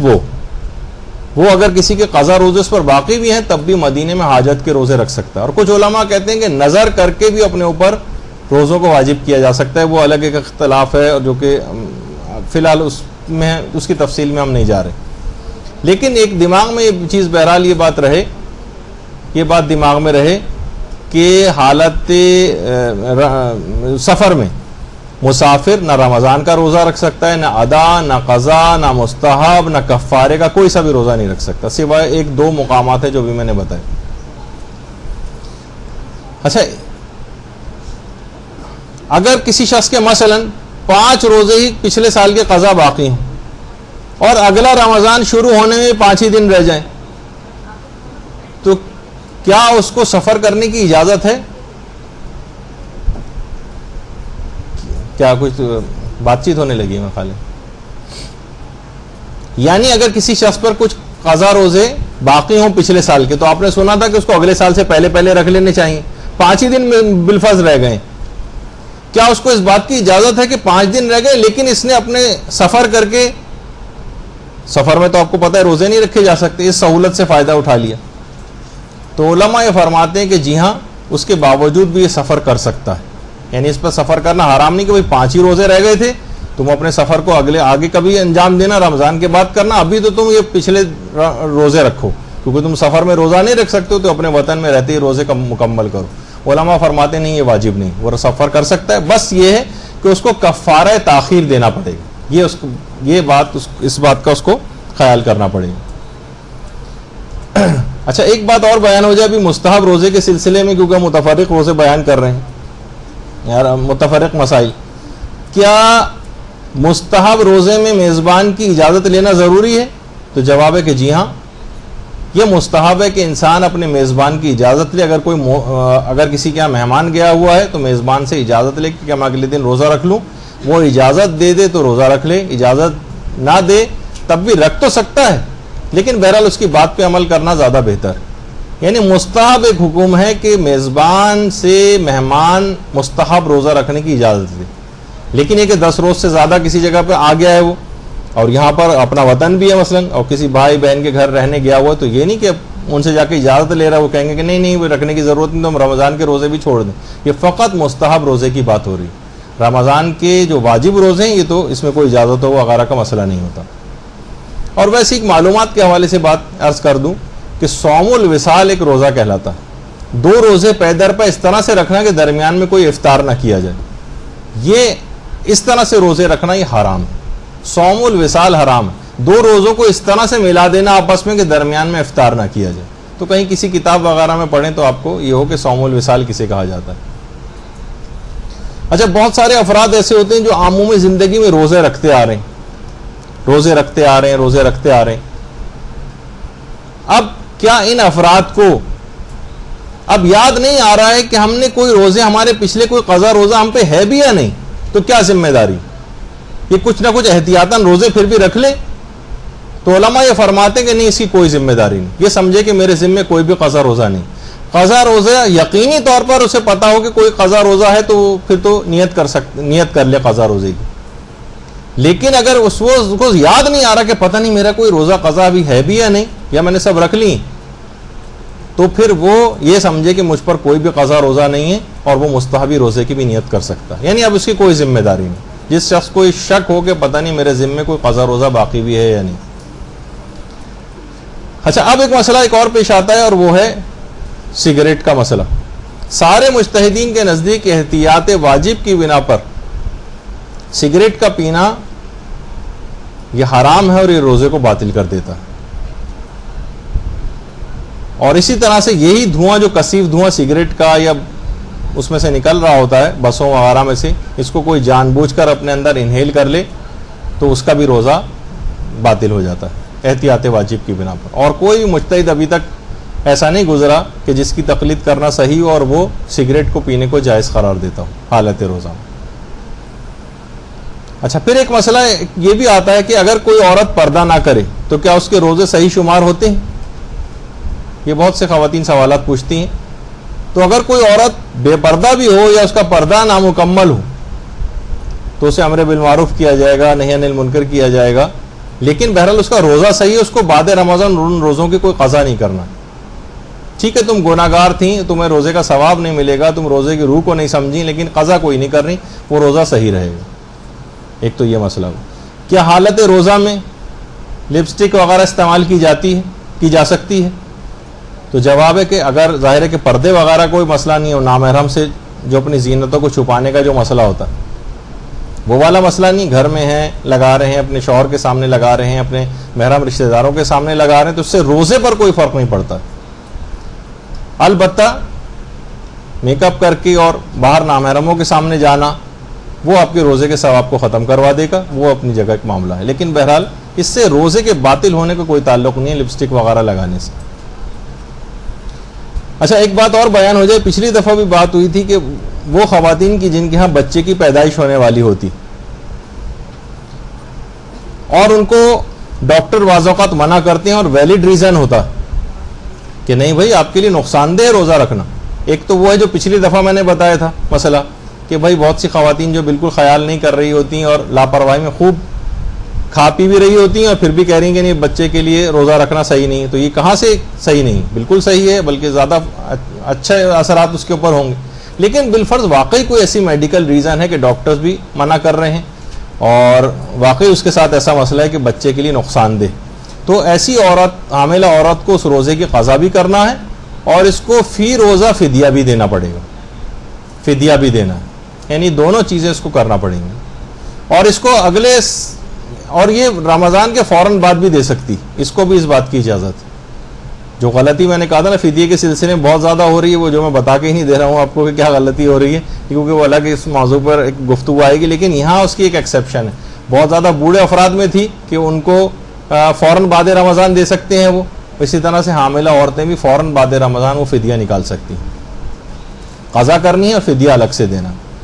یا اسی طریقے سے البتہ کفارہ وغیرہ کوئی نہیں، صرف قضا جو ہے وہ انجام دینا. ہاں اس کے بعد جو بچوں کو دودھ پلاتی ہیں اور اس کی وجہ سے واقعی سیریس معاملہ ایسا ہے کہ بچے کو جو ہے فیڈ صحیح طور پر نہیں کرا سکیں گی، اس کی خوراک بچے کی کم ہو جائے گی، اور اس کے علاوہ کوئی اور طریقہ بھی نہ ہو. باقاعدہ آقا سیستانی نے تو اپنی توضیح المسائل میں لفظ فیڈر بھی استعمال کیا کہ بچے کو اگر فیڈر پلا کے اس کی کمی پوری کی جا سکتی ہے غذا کی، تب بھی اس عورت کو روزہ رکھنا پڑے گا. ہاں ایسے علاقے ہیں بہت سے کہ ایسا کوئی ڈبے کے دودھ کا بھی انتظام نہیں ہے، کوئی اور دودھ کا بھی انتظام نہیں ہے، بچہ بھوکا رہ رہا ہے اور اس کا ماں جو ہے اس کی غذائیت بھی مثلا صحیح نہیں ہے اور بچے کے لیے دودھ اور خوراک کم ہوتی چلی جا رہی ہے، تو پھر ایسی عورت کے اوپر سے روزہ معاف ہو جاتا ہے ایسی کنڈیشن میں، اور یہ چاہے تو یہ روزہ نہ رکھے. تو بہرحال یہ کہ وہ سیریس والی بات ہونی چاہیے، ایسا نہیں ہے کہ لاپرواہی والی جو ایک صورتحال ہوتی. جیسے کہ انہوں نے کہا کہ اگر وہ فیڈر پلا کے کوئی اور بیرونی ذرائع سے بچے کی خوراک کو پورا کر سکتی ہے، تب بھی اس عورت کے لیے روزہ رکھنا ضروری ہو جائے گا. تو بہرحال یہ ایک دماغ میں ایک چیز رہے. اچھا، اسی طرح سے ایک بات اور بیان کر دی جائے کہ آپ نے اگر کسی شخص کو پتہ ہی نہیں تھا کہ میں قضا روزہ مجھ پر ہیں اور میں مستحب روزے نہیں رکھ سکتا ہوں، یہ تو اسے یہ پتہ تھا کہ مجھ پر قضا روزے ہیں، لیکن یہ پتہ نہیں تھا کہ جس پر قضا روزے ہوں مستحب روزہ نہیں رکھ سکتا. تو دن میں کسی وقت اس کو کسی نے بتایا کہ بھائی تمہارا تو قضا روزے ہی تم پر باقی ہیں، تم نے مستحب روزہ کہاں رکھا ہوا ہے؟ تو کیا یہ کر سکتا ہے کہ اپنی نیت کو قضا روزے کی طرف پلٹ دے؟ یہ مستحب روزہ جو ابھی اس نے رکھا ہوا ہے کہ ٹھیک ہے میں مستحب روزہ نہیں کر رہا، میں اب اپنے قضا روزے کی طرف نیت کو بدل رہا ہوں. تو اس کا جواب ہے کہ نہیں، ایسا نہیں کر سکتا. یہ اپنے مستحب روزے کی نیت کو قضا روزے کی نیت کی طرف تبدیل نہیں کر سکتا. اچھا، اسی طرح سے ایک مسئلہ پیش آتا ہے، بہت زیادہ بیمار اشخاص جو کہ اپنی صحت یابی سے مایوس ہوں. بہت سے افراد دیکھیے ہر طرح کے سوالات آتے ہیں کہ کیا ایسے افراد جن کو پتہ ہے کہ اب میں کبھی ساری زندگی اب صحت یاب نہیں ہو سکتا، بلکہ میری زندگی اب اتنی نہیں رہی، تو کیا یہ اپنی زندگی میں اپنے ان روزوں کے قضا کروا سکتے ہیں کسی اور سے اجارے پر پیسے وغیرہ دے کے؟ تو جواب ہے کہ جی نہیں. انتقال کے بعد ہی صرف ایسا ہو سکتا ہے، اپنی زندگی میں کوئی شخص اپنے پیسے دے کر کسی اور سے اپنے قضا روزے نہیں رکھوا سکتا. دیکھیے ہر طرح کے سوالات ہوتے ہیں، تو اس میں یہ بھی سوال ہے. بہت سے افراد یہ بھی پوچھتے ہیں کہ حالت روزہ میں، کیونکہ سر ہے ہمارا وہ مثلا تیل وغیرہ جذب کر لیتا ہے، تو کیا حالت روزہ میں ہم تیل وغیرہ سر پہ لگا سکتے ہیں؟ جواب ہے کہ جی ہاں لگا سکتے ہیں، کوئی حرج نہیں ہے، تیل سر میں لگایا جا سکتا ہے. اسی طریقے سے بہت سارے افراد جو سر میں کلر وغیرہ لگاتے ہیں، یہ بھی پوچھتے ہیں کہ حالت روزہ میں خضاب کرنا ہے، سر میں کوئی کلر لگانا، یہ جائز ہے؟ تو جواب ہے کہ جی ہاں بالکل جائز ہے. حتیٰ کہ چہرے پر جو کریمیں لگائی جاتی ہیں جو اپنے اندر کھال سے اندر جذب بھی ہو جاتی ہیں، ان کو بھی لگانے کی اجازت ہے. بہت سے افراد یہ پوچھتے ہیں کہ جناب کان میں اگر پانی چلا جائے نہاتے وقت تو کیا اس سے روزے پر کوئی فرق پڑتا ہے؟ جواب ہے کہ جی نہیں، کوئی فرق نہیں پڑتا. کان میں پانی چلا جائے تب بھی روزہ بالکل صحیح رہتا ہے. ایک بات اور بھی دماغ میں رہے کہ اگر مستحبی روزہ رکھنا، اولاد مستحبی روزہ رکھ رہی ہے لیکن مثلا والدین کو اذیت پہنچ رہی ہے ان کے روزہ رکھنے سے، تو اولاد کا مستحبی روزہ رکھنا حرام ہو جاتا ہے، حرام ہو جاتا ہے. تو اچھا، بعض اوقات یہ ہوتا ہے کہ ان کو ایسے اگر ان روزہ رکھ بھی لیا تو روزہ ان کا غلط ہو جائے گا. اگر والدین کو اذیت پہنچ رہی، مثلا ان کی جسمانی حالت ایسی کہ والدین کو اذیت ہو رہی، فکر مند ہوئے جا رہے ہیں کہ اس نے روزہ کیوں رکھ لیا، مستحبی روزہ، ابھی بیماری سے اٹھی ہے، اتنی زیادہ کمزور ہے، گری پڑی جا رہی ہے، چکر اس کو آتے ہیں، ان کو اذیت پہنچ رہی، تو اولاد کے لیے پھر مستحبی روزہ رکھنا جائز نہیں ہوتا، حرام ہو جاتا ہے. اچھا، ایک سوال لوگوں نے یہ بھی اکثر پوچھتے ہیں کہ روزے میں جو کفاروں کی رقم ہے اس سے کیا ہم کسی غریب کی شادی میں کھانا کروا سکتے ہیں؟ مثلا کھانا ہم کروا رہے ہیں، اس کے پاس کھانے کے پیسے نہیں، ہم نے کہا ٹھیک ہے ہمارے پاس بہت سارے کفاروں کے پیسے ہیں کئی سالوں کے، تو اس سے تمہارے کھانا ہو جائے گا شادی، کسی غریب کی شادی کا کھانا. جواب ہے کہ جی نہیں، اس کی اجازت نہیں، کسی غریب کی شادی میں کوئی کھانا وانا اس طرح سے نہیں کروایا جا سکتا. اچھا، اسی طرح سے اپنے کسی واجب النفقہ رشتہ داروں کو بھی جن کا نفقہ خود ہم پر واجب ہو، کسی کا خرچہ ہم خود اٹھا رہے ہوں، تو نہ اس کو کفارے دیے جا سکتے ہیں، نہ فدیہ دیا جا سکتا ہے، اور نہ ہی فطرہ دیا جا سکتا ہے. تو اپنے واجب النفقہ یعنی جن کا نفقہ ہم پر واجب ہے، جن کو نان و نفقہ مہیا کرنا ہم پر واجب ہے، ہم ان کو اپنے یہ واجب چیزیں نہیں دے سکتے، نہ کفارے، نہ فدیے اور نہ فطرے. ہاں، ایک بات اور بیان کر دی جائے بھی، کیونکہ اس سے پہلے روزہ توڑنے کی ایک بات آئی تھی کہ اجارے پر اگر کوئی شخص روزے رکھ رہا ہو، اجارے پر پیسے لیے ہیں اور روزہ رکھ رہا ہو، تو کیا وہ ظہر کے بعد اپنے اجارے کے روزے کو توڑ سکتا ہے؟ یہ ایک دلچسپ مسئلہ ہے، کیونکہ آپ نے اس سے پہلے سنا تھا کہ ظہر کے بعد اجازت نہیں ہوتی اپنے قضا روزوں کی، لیکن اجارے کے ذریعے جو ہم نے اپنے اوپر واجب کیا ہے روزہ، اس کو ظہر کے بعد بھی جان بوجھ کر بھی توڑا جا سکتا ہے. بس یہ کہ اس روزے کو رکھنا پڑے گا جو ہم نے معاہدہ کیا ہوا ہے، ظاہر ہے روزے رکھنے کا، اس کو بعد میں کسی دن پورا کر دیں، لیکن یہ کہ اجارے کے روزے کو جب چاہیں جان بوجھ کر بھی توڑ سکتے ہیں، ظہر کے بعد بھی توڑنے کی اجازت ہے. بہت سے روزے دار افراد ایسے ہوتے ہیں جن کے منہ سے خون آنے لگتا ہے حالت روزہ میں، تو ٹھیک ہے، اب اس خون کو تو ظاہر پی نہیں سکتے، اس کو تھوک دینا جو ہے واجب ہے، بس یہ کہ حلق سے نیچے وہ نہ اترے، لیکن اس سے روزے پر کوئی فرق نہیں پڑتا، روزے پر کوئی فرق نہیں پڑتا۔ اور بہت سارے افراد ایسے ہیں کہ وہ جب ٹوتھ برش کرتے ہیں حالت روزہ میں تو منہ سے ہلکا سا خون نکل آتا ہے، لیکن اتنا معمولی سا کہ ہلکا سا ہمیں ذائقہ محسوس ہو رہا ہے اس کا، لیکن وہ ہمارے تھوک میں گھل مل کر ختم ہو رہا ہے۔ تو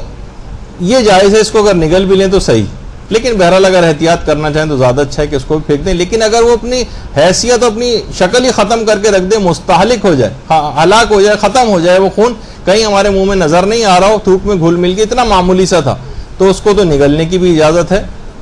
کیونکہ وہ اس کی اب حیثیت ہی ختم ہو گئی، تھوک میں گھل مل کے ختم ہو گیا۔ لیکن جو اس سے پہلے تصویر میں آپ نے دیکھا کہ وہ زیادہ تھا، تو پھر اس کو تو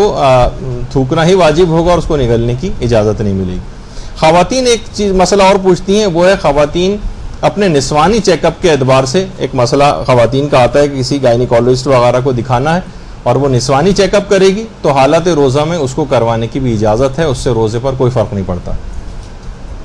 اچھا، اسی طریقے سے ایک سوال یہ بھی پوچھا جاتا ہے کہ کوئی خاتون بیمار ہے مثلا اور وہ روزہ نہیں رکھ سکتی، اور بعض اوقات اس کی بیماری اگلے سال تک طول کھینچ جاتی اور فدیہ وغیرہ واجب ہوتا ہے، لیکن عورتیں کیونکہ عام طور پر ظاہر ہے کماتی نہیں ہیں، اپنے شوہروں ہی کے اوپر ڈیپینڈنٹ ہوتی ہیں عام حالات میں، ویسے الگ جہاں پہ خود مختار ہیں وہ الگ بھی معاملات ہوتے ہیں، لیکن عمومی طور پر تو کیا ان کے شوہروں پر واجب ہے کہ ان عورتوں کے فدیے نکالیں اپنی بیویوں کے؟ یعنی کیا شوہر پر واجب ہے کہ اپنی بیوی کا فدیہ نکالے جو اس کو اگلے سال تک اس کی بیماری طول کھینچ گئی؟ تو اس کا جواب یہ کہ شوہر پر بیوی کا فدیہ نکالنا واجب نہیں، اور اس کے پاس اپنا بھی کوئی پیسہ نہیں ہے تو فی الحال تو اس پر سے معاف ہو جائے گا معاملہ۔ جب بھی کبھی اس کی اپنی ذاتی استطاعت ہوگی عورت کی، جو بیمار ہے، زخمی ہے، کوئی بھی ایسی چیز کہ اگلے سال تک یہ روزہ رکھنے کے بھی قابل نہیں، اگر اگلے سال تک روزہ رکھ لے گی تو پھر تو فدیہ بھی نہیں ہوگا اس کے اوپر، بیمار جو ہو گئی تھی اس سال، اگلے سال کے درمیان اس کو اپنے روزے کی قضا کر لینا، لیکن اگر بیماری اگلے سال تک طول کھینچ گئی تو فدیہ اس کے اوپر واجب ہو جائے گا۔ تو فدیہ جو ہے وہ یہ اپنے پیسوں ہی سے نکالے گی، شوہر کے اوپر واجب نہیں ہوگا کہ بھائی اور چیزوں کی ذمہ داری بھی شوہر اٹھا رہے تو وہ فدیوں اور کفاروں کی ذمہ داری بھی اس کی اٹھائے، نہیں، یہ شوہر کی ذمہ داری نہیں۔ ہاں شوہر دینا چاہے، اس کا اتارنا چاہے، وہ ایک الگ مسئلہ ہے، لیکن واجبات و حرام کی بات کر رہے ہیں، اور اس کے اوپر اگر اپنی ذاتی استطاعت نہیں ہے تو اس پر فی الحال ساقط بھی ہو جائے گا، پھر جب کبھی استطاعت آئے گی تو اس کو وہ فدیہ دینا پڑے گا۔ اچھا، جو ابھی ہم نے کہا کہ قضا روزے اس کو رکھنے پڑیں گے اپنے، جس نے جان بوجھ کر روزہ چھوڑا اور کفارے کے روزے بھی رکھنا ہوتے ہیں، تو کیا اس میں کوئی تقدم و تاخر ہے کہ پہلے یہ قضا روزے رکھے پھر کفارے کے رکھے، یا اس کا الٹا بھی کر سکتا ہے؟ تو جواب ہے کہ جی ہاں، بالکل اجازت ہے، ان دونوں کا آپس میں کوئی تعلق نہیں، چاہے پہلے قضا رکھ لیں پھر کفارے کے رکھیں، چاہے پہلے کفارے کے رکھ لیں پھر قضا رکھ لیں، دونوں طرح سے اس کی اجازت ہے۔ اچھا، اب ایک چیز اور بھی ہے، ایک سوال ہے کہ اگر کسی شخص پر رمضان کا کوئی قضا روزہ ہے تو کیا وہ نظر کا روزہ رکھ سکتا ہے؟ یہ ایک سوال، یعنی کوئی نظر کر کے اپنے اوپر واجب کر لے، اس پر قضا رمضانوں کے، پچھلے رمضانوں کے قضا روزے بھی اس کے اوپر ہیں، کیا یہ نظر کر کے اپنے اوپر کوئی اور روزہ واجب کر سکتا ہے؟ میرا فلاں کام ہو گیا تو میں وہ روزہ رکھوں گی، جبکہ تمہارے اوپر اپنے پچھلے رمضانوں کے قضا روزے بھی ہیں۔ تو آقا سیستانی اور امام خمینی فرماتے ہیں کہ ایسے شخص کو نظر نہیں کرنی چاہیے روزے کی، جس پر اپنے قضا رمضان کے روزے موجود ہوں، اس کو نظر نہیں کرنی چاہیے نظر کر کے اپنے اوپر روزہ واجب کرنے کی۔ البتہ جو اور مراجع ہیں جیسے آیت اللہ وحید خراسانی آج کل وہ اجازت اس کی دیتے ہیں۔ اچھا، کوئی عورت، کوئی بلکہ بیوی اپنے شوہر کی اجازت کے بغیر روزے کی نظر کر سکتی ہے؟ مستحب روزے، واجب روزے میں تو شوہر کی اجازت نہیں چاہیے، یعنی وہ نظر کر رہی ہے تو اس کو کیا شوہر سے اپنے پوچھنا پڑے گا کہ کیا میں روزہ رکھ لوں؟ تو امام خمینی اور آقا خامنہی فرماتے ہیں اس کی یہ نظر باطل ہے اگر شوہر سے اس نے اجازت نہیں لی۔ شوہر سے اجازت لینا چاہیے نظر کر کے اپنے اوپر روزہ واجب کرنے کی، یہ الگ سے ایک مسئلہ۔ اور آقا خوئی ہیں جیسے یا مثلاً آقا سیستانی ہیں، وہ یہ فرماتے ہیں کہ اگر منافی حق شوہر نہ ہو، یعنی شوہر کا اگر ازدواجی حق ضائع نہ ہوتا ہو تو وہ رکھ سکتی ہے، اور اگر حق ضائع ہو رہا ہے تو پھر نہیں رکھ سکتی. اچھا، پھر اس کے بعد ایک بات اور بیان کر دی جائے کہ دیکھیے، کیونکہ ہم آج متفرق بہت سارے چھوٹے چھوٹے الگ الگ مسئلے، اگلی دفعہ ذرا ترتیب کے ساتھ مسئلے آئیں گے، کیونکہ فدیے کے مسئلے آئیں گے، کفارے کے مسئلے آئیں گے، اور بہت سارے مسئلے اس طرح کے آئیں گے، فطرے کے مسئلے آئیں گے. یہ کوڑا کیوں دکھایا جا رہا ہے آپ کو؟ وہ اس وجہ سے کہ روزہ عمدن روزہ چھوڑنے کی سزا میں حکومت اسلامی میں تعزیر، اس کے اوپر اس کو تعزیر کے طور پر ایک سزا دی جاتی.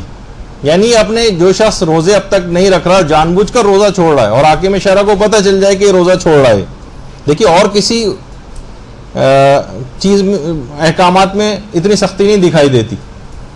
لیکن روزہ اگر کوئی شخص اس انداز سے چھوڑ رہا ہے تو اس کو تعزیر کی جائے گی. یعنی اسے قضا اور کفارہ تو ادا کرنا ہی، قضا بھی رکھنا ہے، کفارہ بھی رکھنا ہے. پہلی تعزیر یہ کہ اس کو 25 کوڑے لگائے جائیں گے. تم نے کیوں روزہ جان بوجھ کر چھوڑا؟ روزہ رکھ لے تو صحیح. دوسری دفعہ اس نے پھر روزہ نہیں رکھا، اب اس کو 25 تعزیرانے مزید لگائے جائیں گے.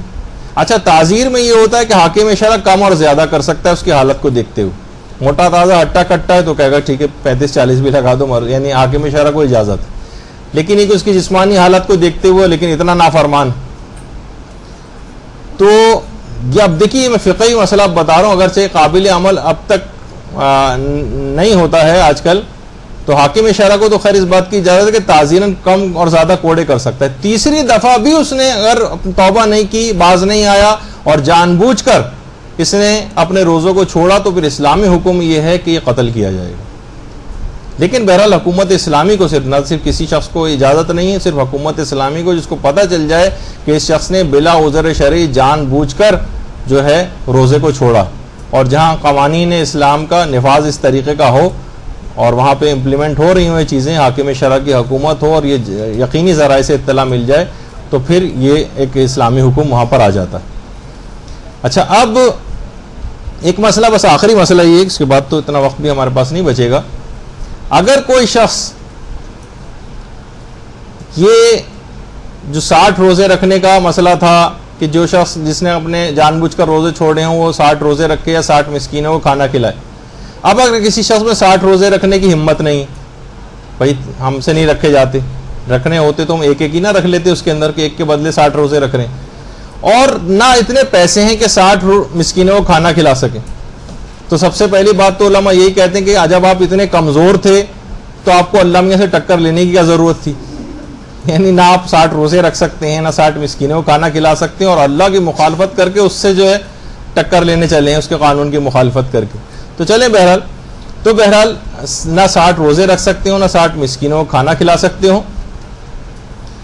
تو پھر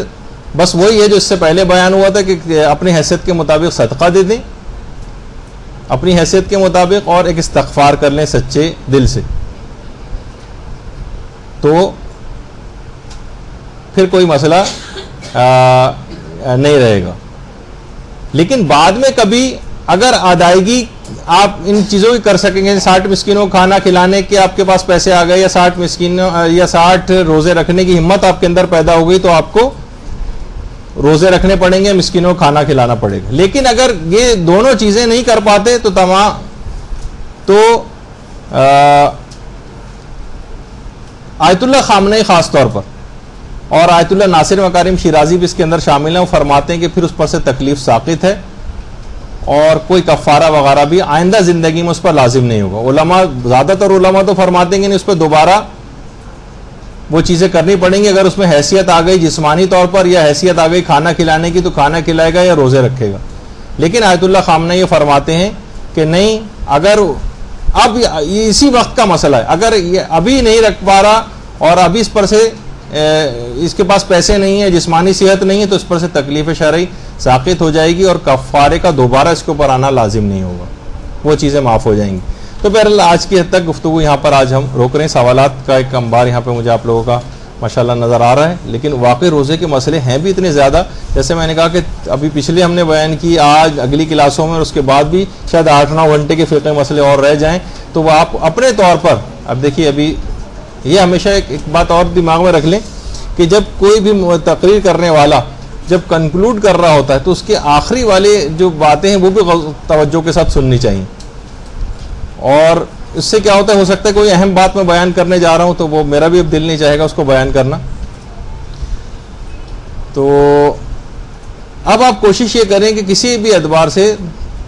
توضیح المسائل کا مطالعہ کریں، یا مدرسے کی طرف سے ابھی مجھے پتہ نہیں ہے، میں ابھی جا کے معلوم کروں گا کہ ایک ہم نے خاص ایک آپ لوگوں کو وہ دیا تھا ایک سوال نامہ کہ آپ کے رمضان اور روزے کی معلومات کتنی ہیں، اس کو اگر آپ واقعی کتابوں سے نکال کر علماء سے پوچھ کے اگر اس کو آپ بھریں تو آپ کو بہت زیادہ فائدہ ہوگا. اور کتابچوں میں خاص طور پر جو ہمارے ڈسٹینس لرننگ کے بکلیٹس ہیں اس کے اندر روزے کے جو احکام ہیں، روزے کے احکام وہ تقریباً 350-400 فقہی مسئلے، صرف چھوٹے چھوٹے سوال ٹرو اور فالس کی صورت میں جو ہیں وہ آپ 300-400 مسئلے ایسے ہی ورق گردانی کرتے ہوئے اگر آپ وہ کتابچے خرید لیں یا آپ کے پاس موجود ہو تو اس میں روزے والے سیکشن کو نکال کے 10-10 سوال تقریباً ہر کتابچے کے اندر ہیں، تو اچھے خاصے سوال آپ کے کور ہو جائیں گے اور آپ کو بہت سی معلومات، نئی انفارمیشن مل جائے گی. لیکن صرف اس پہ کی حد تک نہیں کہ یہاں پہ کیونکہ بیان نہیں ہوئے تو ظاہر ہے ہم کیا کرتے نہیں، ابھی بھی علماء کے کیسٹس موجود ہیں، کتابیں موجود ہیں، توضیح المسائل ہے، استفتاءات کی کتابیں ہیں جو اردو میں ہیں، وہ آپ لے کر پڑھ سکتی ہیں. تو آج کی حد تک گفتگو یہاں پر روک رہے ہیں. وصلی اللہ علی محمد وآلہ الطیبین الطاہرین. اللجن اللجن يا مولا اللجن اللجن اللجن اللجن اللجن اللجن اللجن يا صاحب السماء